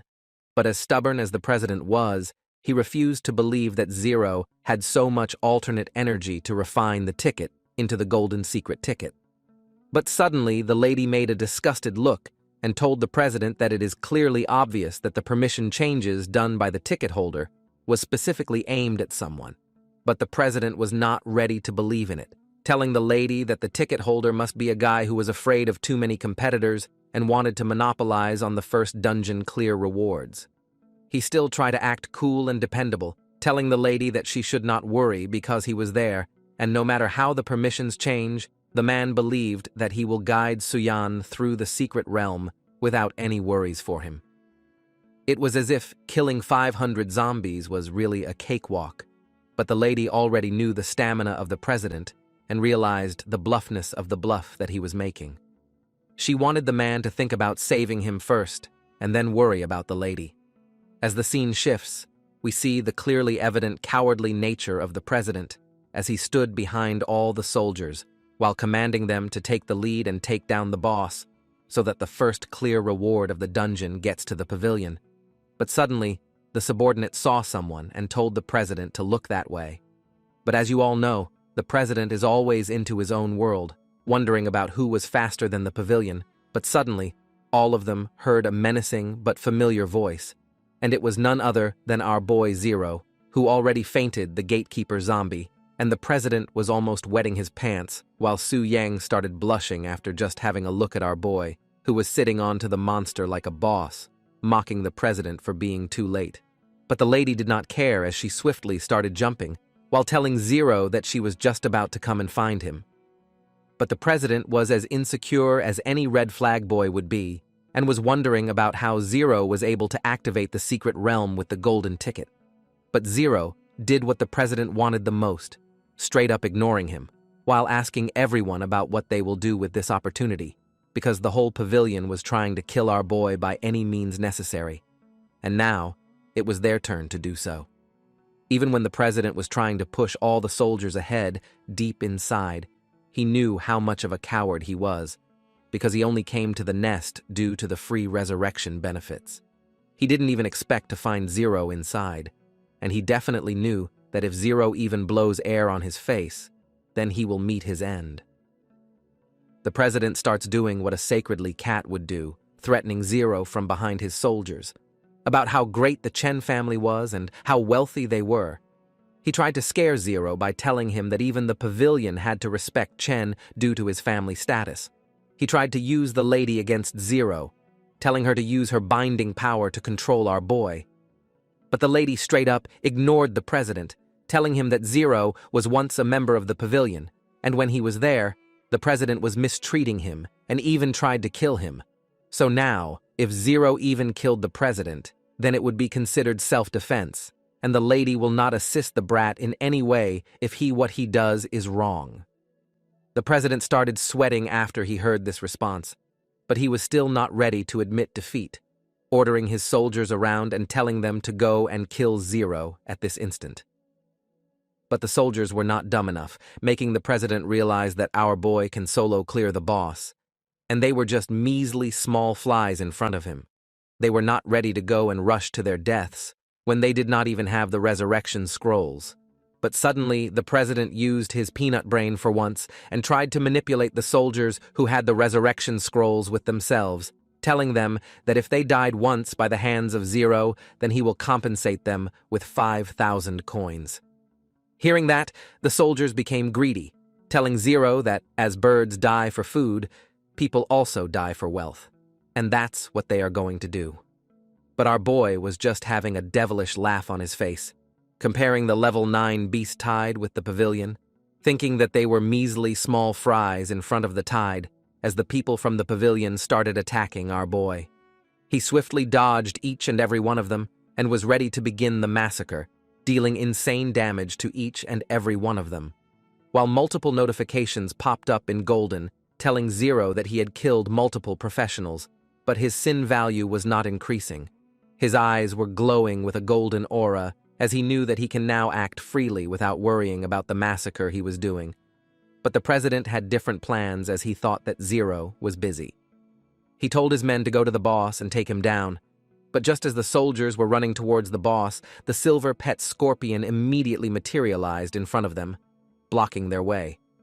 But they were still some people who were as dumb as the president, thinking that it was just a huge scorpion, and they can take it down. But as one of the soldiers slammed his sword onto his head, the weapon immediately broke, and Zero started smiling, while informing them that the scorpion was a level 15 elite-level monster, wearing 2 pieces of 15 level 2-star golden attribute armor on it. But just then, several arrows came flying from the sky, and the people from the pavilion were not able to even process about who ambushed them.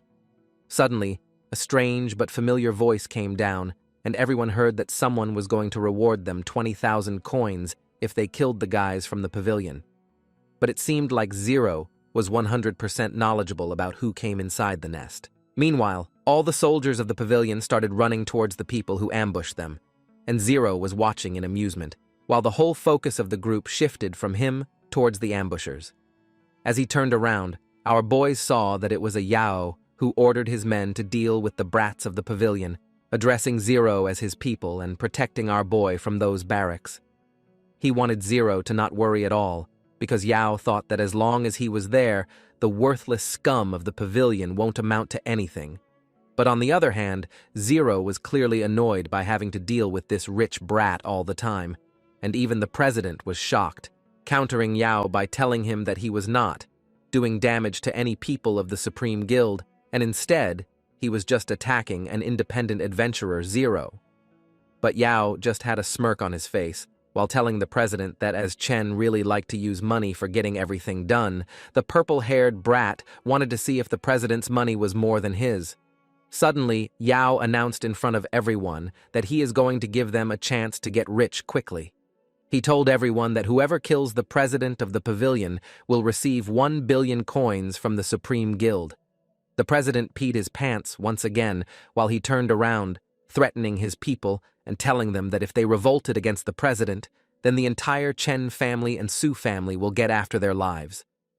But suddenly, as the soldiers were still deciding on attacking or not, the zombie started waking up after being fainted, and as Zero looked at the ominous creature, he realized that the gatekeeper must be evolving, because in another world, whenever a lord or boss-level monster's health was low, there was a very low chance of the monster going berserk and evolving himself.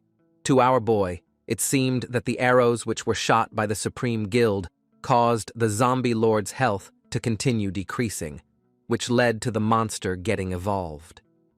A purple dangerous notification popped up, telling everyone that all the adventurers in the dark corpse nest should note that the dark zombie gatekeeper has gone berserk and has evolved into a level 17 3-star boss. The zombie had now evolved into a zombie tyrant king who had claws instead of his hands, along with a covering which was spread all over his chest and back, making it hard to deal damage to the king. Yao started making distorted faces when he saw a real 3-star boss, because no one had told him before that even a boss could actually level up mid-fight. Finally, the Tyrant King started roaring and attacking everyone who came in its way, causing multiple explosions which dealt heavy damage to both the pavilion and the Supreme Guild.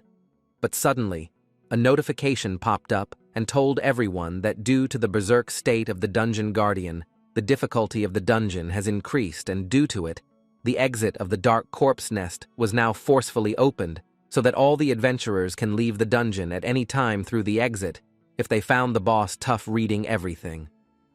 Chen started smiling because it was as if the whole heaven was now helping him. He saw the portal just behind him and knew that he had a chance of escaping. But the president did not leave without taking revenge and immediately readied his bow and arrow, looking towards Yao and shooting the arrow towards him to attract the tyrant's attention at the rich brat. As he shot the arrow, a yellow glimmer started shining above the purple-haired brat. And as the monster turned around and saw the measly human, he started roaring and running towards Yao. Even the man started screaming for help, and everything started taking a whole 180-degree turn, but suddenly, our boys stepped in while protecting Yao with his silver-armored scorpion. As the tyrant boss king attacked, the scorpion was heavily damaged, and even Zero realized that he should upgrade the silver-armored scorpion more, because just dealing with the tyrant king was causing the scorpion to lose so much health. Meanwhile, Chen started smiling as he started running towards the portal, calling out Zero and Yao as worthless schools, because they even dared to think that they can kill the president. According to him, for them to kill the man would take another 10,000 years, because it was not so easy. Chen was devilishly laughing while telling Zero to take his time defeating the monster, while he was going to run away. Even when Zero started screaming as he wanted to stop the president, he was busy with the tyrant king, and even the armored scorpion was not able to fully defend his master and Yao at the same time, as the creature started coughing blood all over due to the insane impact of the attacks. As Zero turned around, he immediately started brainstorming, thinking that he can only use his teleportation once, and if he goes before Chen to kill him, then Yao who had no chance of a resurrection, will die from the hands of the tyrant king, because the silver armor scorpion was not able to do much. Finally, Zero decided to step in and save his savior first. He immediately used his frost scepter, making an ice wall and dealing 175 damage to the tyrant king, freezing the creature onto its place for some moments. Zero immediately grabbed the hands of Yao, screaming at him to run and save his life. But before they can even get away from the range of the tyrant king, the creature attacked with his pincer hands, smashing the eyes along the way and dealing heavy damage to both Zero and Yao. Even our boy was not able to believe that S-level Ice Spike only dealt a little over 100 damage to the tyrant king. He realized that a level 17 3-star boss was indeed a bit difficult to deal with, and now he can only rely on his greater agility to find opportunities to cast spell and counterattack the demon through his positioning instead of physical attacks. Finally, our boy started dodging each and every attack of the tyrant king swiftly, as he started chipping away the health of the monster bit by bit. Meanwhile, Yao started screaming at his subordinates, telling them to not stand and wait, but instead, hurry up and help Zero in this situation. But even the soldiers knew that if they go up and started fighting with the demon, they will just become cannon fodder and get in the way of our boy. Meanwhile, we see that Zero was getting damaged and wounded due to the relentless attacks of the tyrant king, acknowledging the speed of the demon, even when it was insanely big. Somehow he was able to dodge an incoming attack from the tyrant king, but as he looked up, he saw that one of the pincers of the king was still coming above him. He immediately realized that whatever was happening to him was not going to be good if he did not do anything. Zero was shocked, because the zombie gatekeeper was almost going to get him. But before the monster could actually do so, we see that Su Yan used her binding power onto the creature, paralyzing him and stopping him onto its place, telling Zero that it was the time for him to attack. As the monster roared, Zero immediately readied his frost scepter, using the super fireball attack. Meanwhile, all the members of the Supreme Guild were shocked, because only our boy and the lady were really soloing a 3-star boss now. And even Yao identified the lady that she was from the Su family, and she had just become a forbidden mage. He realized that epic class players were indeed impressive, and every skill of theirs has control effects. But the only one who can impress that monster of a lady was actually our boy, and Yao started smiling devilishly, while thinking that for a 3-star boss, the Supreme Guild had died thousands of times already. But for Zero, anything was possible. Yao was gleaming in full gold, while he told everyone that he wanted to recruit both Zero and the lady into his Supreme Guild. But the subordinates of the rich brat were still sane, telling the man that the lady was the second young daughter of the Su family, and she already had the pavilion to take care of, and there was no way that Yao would be able to handle two such big shots like Zero and Su Yan together.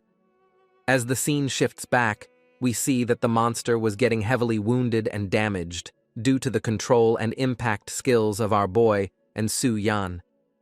Even Zero realized that he was lucky that the monster was already on low health, and the lady immediately looked at our boy, screaming at him to give the monster the final blow.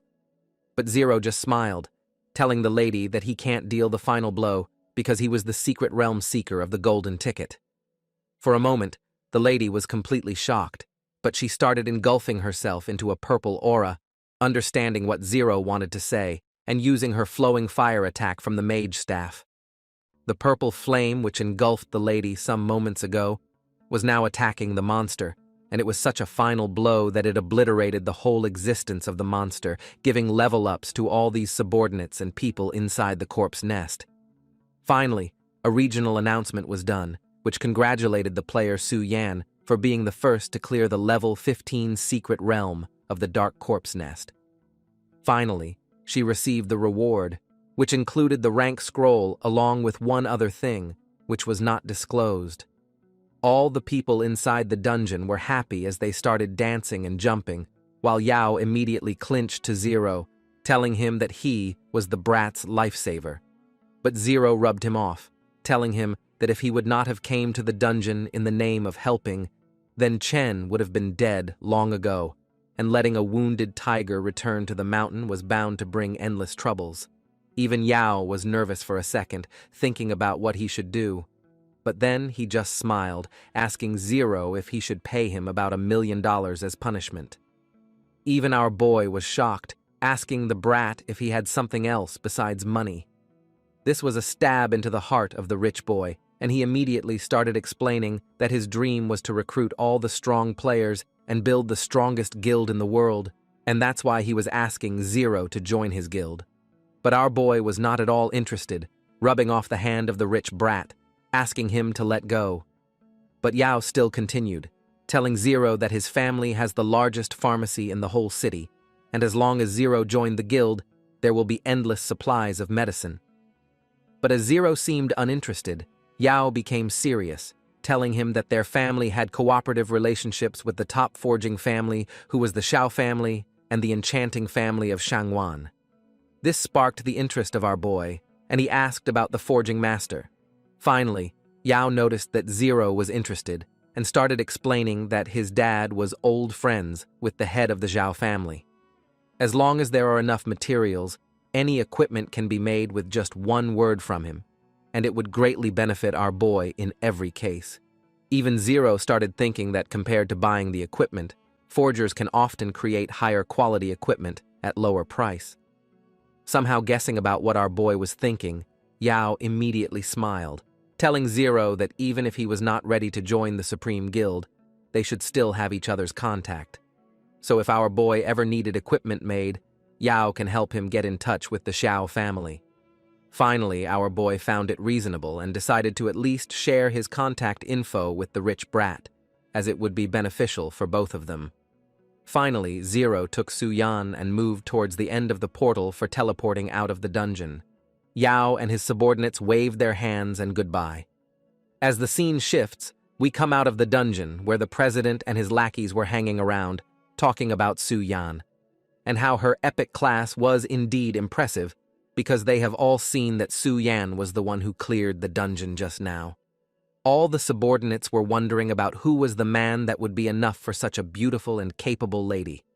But the president immediately stopped them after hearing this, telling them that Su Yan was the key member of his pavilion and was the epitome of strength. This brat described the guild as his own, thinking that he owns it. But suddenly, the genius subordinate once again came with a clutch, telling the president that even when Su Yan killed the boss, Zero definitely survived the monster too, and even he was pretty strong. For once, the president agreed, telling the subordinate that he underestimated our boy. He could have never believed that Zero can actually use the secret realm to set a trap and ambush the president. He swore onto his life that he is going to defeat Zero by any means necessary. But for now, his strength was just too formidable, and he had the Supreme Guild backing him. But suddenly, the president realized that just because they cannot kill our boy doesn't mean that others can't. Even the subordinate wanted in on the plan, and the president made him remember that last year, quite a few veteran players were stuck in the third world, and their levels were at least over 30. And as the Chen family helped them, then they would not ignore the president, even upon such a request. The president started smiling devilishly while deciding that if Zero would actually survive the third world and get out alive, then he would eat his own back upside down.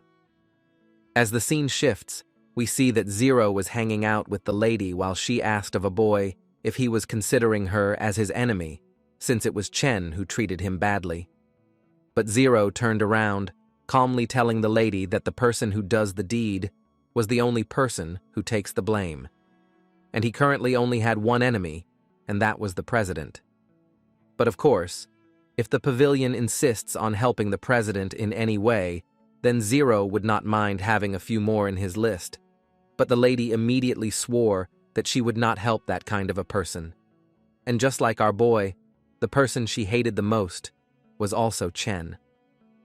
But suddenly, the lady stopped and told Zero that it was him who let the lady had the last hit on the monster.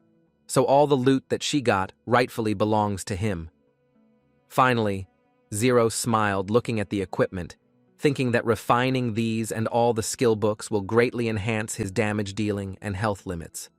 But suddenly, a regional announcement was made once again, telling all the players in the city that a zombie tide will invade in 30 minutes. And this zombie tide was of actually level 15. Su-yan was finally happy, because she will get to fight with the zombies along with her crush, and Zero started smiling because he knew that as long he survived this zombie tide, the world quest would be complete, and he can head on to the third world. But as Zero and the lady were getting ready, she was slammed by another human, and we come to know that it was none other than the gold digger girlfriend Lin, who told Zero while kneeling down that she was so wrong and asked our boy to forgive her. But Zero sarcastically asked the gold digger about what she meant from forgiving. The lady showed her true colors, telling Zero that him not liking her was actually bugging her. But Su-yan pointed out the hypocrisy of the lady, telling her that she was the one who dumped our boy instead of him. But the lady tried to butter Zero up, telling him that even when she was bothered by the lack of money before, it was an instinct inside of girls who always dreams of having a good life full of wealth. But now, that Zero was not a loser anymore. Lin was actually seeking a bright future with him ahead and knows that if they go back together, then she would be able to make our boy happy. But hearing this, Zero was just smiling, wondering about how shameless the gold digger actually was. But suddenly, a large horde of zombies started coming towards the forest, and Zero pushed the lady aside, getting ready to face the zombie horde, while Su-yan told him that she had just made some adjustments after the secret realm ended, so now she was ready. Zero looked at the lady once again, asking her about why, even after having such a bright future, he would choose a petty lady like Lin.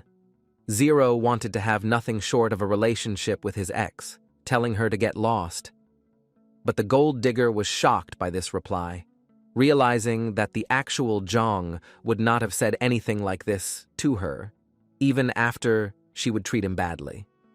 But there was no time for to argue because the zombie horde was now getting closer to the boy and his group. Su-yan was somehow holding her ground while telling Zero that as there were too many zombies coming towards her, she would not be able to control all of them. Finally, Zero shifted his attention from the gold digger lady, summoning the silver-armored scorpion pet, and ordering him to save Su-yan at all costs.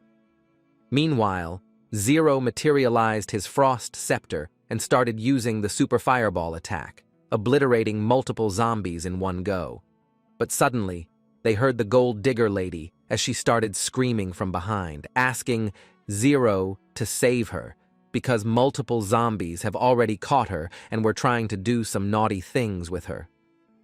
But even when Su-yan tried to save the lady, Zero cared about Su-yan first, telling her to not go because she would not be able to save anyone and would actually be getting herself into trouble instead. Lin was shocked by this reply of her ex, realizing that she was no one in his heart anymore. Suddenly, above Lin's head, there was a starlight symbol, which symbolizes death. Zero and Su-yan realized that her number of revivals have already ran out, and the gold digger would not be able to save herself even when she tried to do so.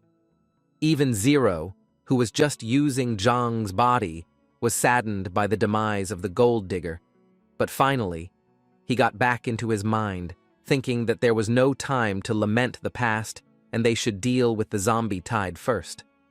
But deep inside, even he was able to remember the old memories of Zhang, knowing about what the gold digger meant to the actual man. But as the scene shifts, we see that the whole zombie tide was actually roaring as they were getting obliterated by our boy and the lady. Su-yan informed Zero that this was already their third wave, but still, the zombie tide was not stopping. But Zero informed Su-yan that the limit of the zombie tides were actually just 3 in a day. So they were nearing the end, and the lady just needed to wait for the tide to reside. But suddenly, a notification popped up in front of our boy, telling him that the second world task was completed of repelling 3 zombie tides. But the task of clearing a secret realm was still not over. Zero realized that if he wanted to enter the third world early, he would need to clear a secret realm as soon as possible. Realizing this fact, Zero told Su Yan that as the zombie tide should reside soon, the lady should rest up and restore her health for now. And when the lady asked of our boy about where he was going, he just vaguely told the lady that he had some other things to take care of. Even when Su Yan wanted to join in with her crush, she was not able to do so because her health was low. As the scene shifts, we come to the zombie hospital of level 17, and we see that Zero was inside this secret realm, deciding that before the zombie tide actually ends, he will clear the secret realm as well. As our boy entered the hospital, multiple frozen zombies who were once human looked at our boy in a lethal manner, but Zero just smiled while summoning the silver-armored scorpion, telling him that there was a lot of experience waiting for him in disguise of zombies. In just a matter of minutes, Zero was able to completely obliterate the secret realm of Zombie Hospital, while gaining multiple coins, along with 200,000 experience and 30,000 alternate energy.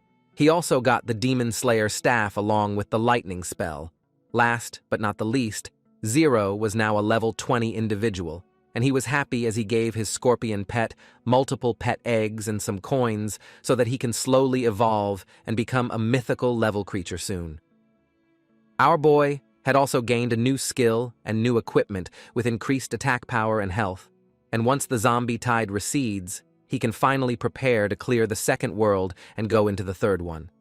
He had also got a new Demon Slayer weapon, which was a 3-star Beast Teamer item, and this Demon Slayer staff would actually reduce 200 mana points from the enemy, and if the enemy does not have any mana left, then 200 points will be deducted from its health.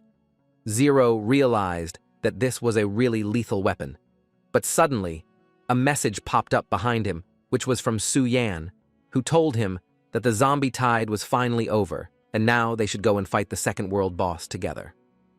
Just after that, another message popped up from Yao of the Supreme Guild, who needed some help from our boy, telling him that he was also going to slay the second world boss, and wanted some help in the process.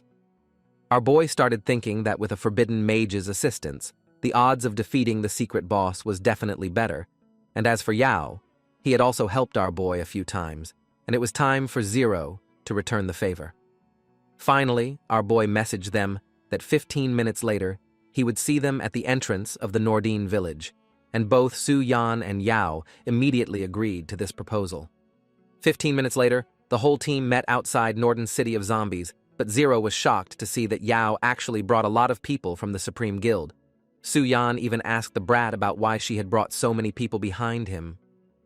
But Yao just started laughing, telling Zero that even when our boy is invincible compared to all the others, this was still the second world's final boss, and Yao did not want to leave any stone unturned, and wanted to be prepared for anything.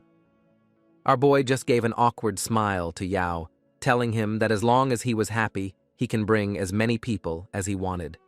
Finally, a large system notification popped up, telling everyone that the whole team had completed their missions and were now able to activate the second world boss, and once the boss is defeated, then they may enter the third world.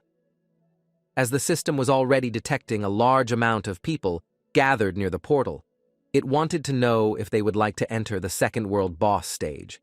Finally, Zero acted on behalf of everyone and threw a small fireball towards the yes button, activating the portal in the process and getting ready to enter the second world boss's domain. Our boy told everyone to just follow him and not try to get lost. As the scene shifts, we see that the second world boss domain was actually inside an abandoned city, which was down in the dumps. The whole ominous aura of the place was actually giving anxiety to everyone, and there stood a level 20 undead emperor with the attribute of physical magic. It was a 3-star boss with high attributes, and the monster was so huge that even Yao was shocked, because compared to the first world boss, the wild boar, this undead emperor was on a completely different level. The subordinate realized and told Yao that previously, in the secret realm, they were almost killed by the level 17 boss, and now they will have to deal with a monster who is of level 20. He wondered if they would really be able to do this, but suddenly, to everyone's surprise, Zero told all of them to not move at all, and also warned Su Yan to stay away from him for a little, because if she would be so close to the boss, then she will get in the crossfire. The lady immediately understood what Zero wanted to say and agreed to follow his orders. Meanwhile, Zero started summoning his armored scorpion pet, telling him that it was now his time to shine after all these level-ups. A purple aura surrounded the Scorpion King, while it made a hissing sound, getting ready to obey the orders of his master. Zero realized that back in the secret realm, the undead horde was able to give them a lot of experience along with pet eggs, and due to it, the difference between the pet and the undead boss was largely closed. As the scene shifts, we see that the undead emperor was actually getting angry by looking at another monster. He asked humans if they would like to try the taste of death. The emperor started smiling wickedly while dealing damage to the silver-armored scorpion, but Zero summoned his new Demon Slayer staff, materializing a super fireball spell which was even bigger than before. Our boy slammed the whole fireball straight onto the face of the undead emperor while it was roaring. Our boy was happy with the new equipment that he had got, because due to it, the whole magical damage that Zero would be able to do was drastically increased, and after the power-up, the boss was just a slightly stronger monster than the usual ones. But knowing that he was going to get defeated, the undead emperor snapped into anger, telling the silver-armored scorpion to get lost. The monster gave off a relentless laugh, telling Zero that it is going to show him the real strength of the undead emperor. Just then, the hands of the undead emperor started protruding the ground, and the monster used his death crack attack as multiple bones started piercing out from the ground while they were acting like tendrils. Even when the silver-armored scorpion tried to protect all the humans, the undead emperor dealt heavy damage to the pet, throwing him several meters away into the air. Yao immediately ran towards the scorpion pet, knowing that he was the strongest tanker that the team has got. He ordered all his men to immediately use their healing skills and recover the health that the armor pet has lost. Meanwhile, Zero was ready to face off with the undead emperor, while the creature used his flaming light attack. But suddenly, before his attack could even succeed, Su Yan started using her skills and controlled the monster, paralyzing him on its place. Meanwhile, the lady told Zero that she would not be able to control such a big monster for long, and whatever our boy had to do, he would have to do it fast. Zero got ready after listening to the lady, summoning multiple elemental spells onto his new staff, telling the undead emperor that he was too weak to cause such a commotion. A large chain of spells started falling down onto the emperor, dealing an insane amount of damage as the fire and ice started exploding onto the skin of the undead emperor. Even Yao was shocked by this, because a level 20 3-star boss was now dropped on to quarter of its health in just a few moments, and our boy realized that it was finally time for him to end this. Zero started using his lightning ring, summoning a huge bolt of lightning which crashed onto the undead emperor, making him fall onto the ground, completely naked. As the boss fell down, Zero was looking at him with a serious gaze, while both Yao and Su Yan was impressed by the raw power of our boy. Finally, a notification opened up, telling Zero that the undead emperor of the second world was now being punished by heaven and earth due to the use of the ring. But suddenly we see that the whole ground started shaking, and Yao was not able to understand about what was happening inside the secret realm. We see that the undead emperor was not completely defeated and was just unconscious. Knowing that he would not be able to deal with Zero, he decided to bring the entire human race inside the secret realm down with him, so that they can enter hell along with the undead emperor. The monster started using self-explosion so that he can deal enough damage for the entire human race to drop into lava, and hearing this, Yao started screaming and crying while grabbing the leg of our boy, telling him that he did not have any more resurrection scrolls, and if he was killed again, then he will die for real. But as the system has accepted that the boss was defeated, the exit portal opened up, But the problem was that it was far beyond the reach of our boy and all the human comrades, and Zero knew that there was not enough time for him to run there. But suddenly, he looked at the armored scorpion, who was on the other side, and got an insane idea. Our boy immediately grabbed the collar of the brat and the hand of the lady, even when he wanted to grab something else, while he told them that there was no time to explain. Zero threw both these people with all his might, while telling the armored scorpion to use his full strength and throw them towards the exit of the safe zone. The armored scorpion immediately realized what he had to do, but Yao thought that Zero was playing some kind of a cruel joke with him.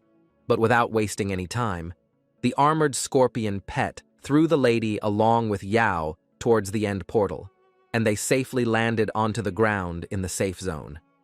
Even when Yao thought that he would have died inside the boss's realm, he was safe with the lady. But Su Yan was now worried for Zero, realizing that the exit portal was going to disappear soon.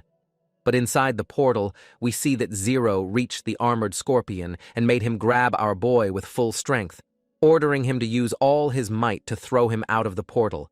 And as Zero would be flying, he would also summon the armored scorpion back into the summoning space, so that both of them can survive. The scorpion agreed to his master once again, throwing him straight onto the portal, and Zero also summoned the armored scorpion back into his summoning space.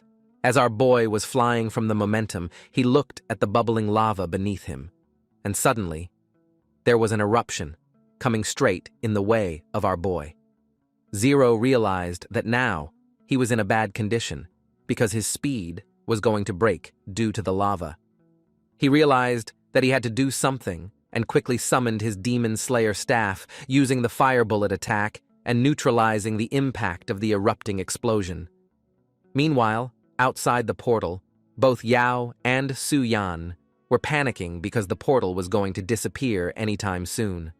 But even when they were crying, a blue shadow swiftly got behind the lady, and she realized that it was none other than our boy himself, who was smiling as he had achieved the impossible and got out of the second world's boss domain.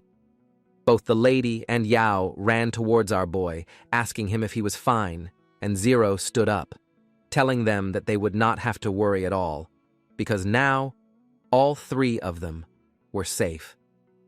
The system notification popped up, telling them that Zero, Su Yan, and Yao had finally completed the second world after beating the second world boss, and reading that, Yao was straight on to Cloud 9, thanking our boy for helping him in clearing the second world. In return, Yao was ready to give our boy 1 million coins as a reward, and knowing that it was a good opportunity, even Zero did not disagree to this agreement, telling both of them that as the mission has finally been cleared, he will go back to his home and rest. But Su Yan called out to Zero, telling him to wait a bit. The lady warned our boy that Chen had left the Misty Rain Pavilion, and now he is going to find a way to take revenge against our boy, so he should actually be careful. Zero was not paying much attention to this, just nodding in slight agreement and telling the lady to not worry.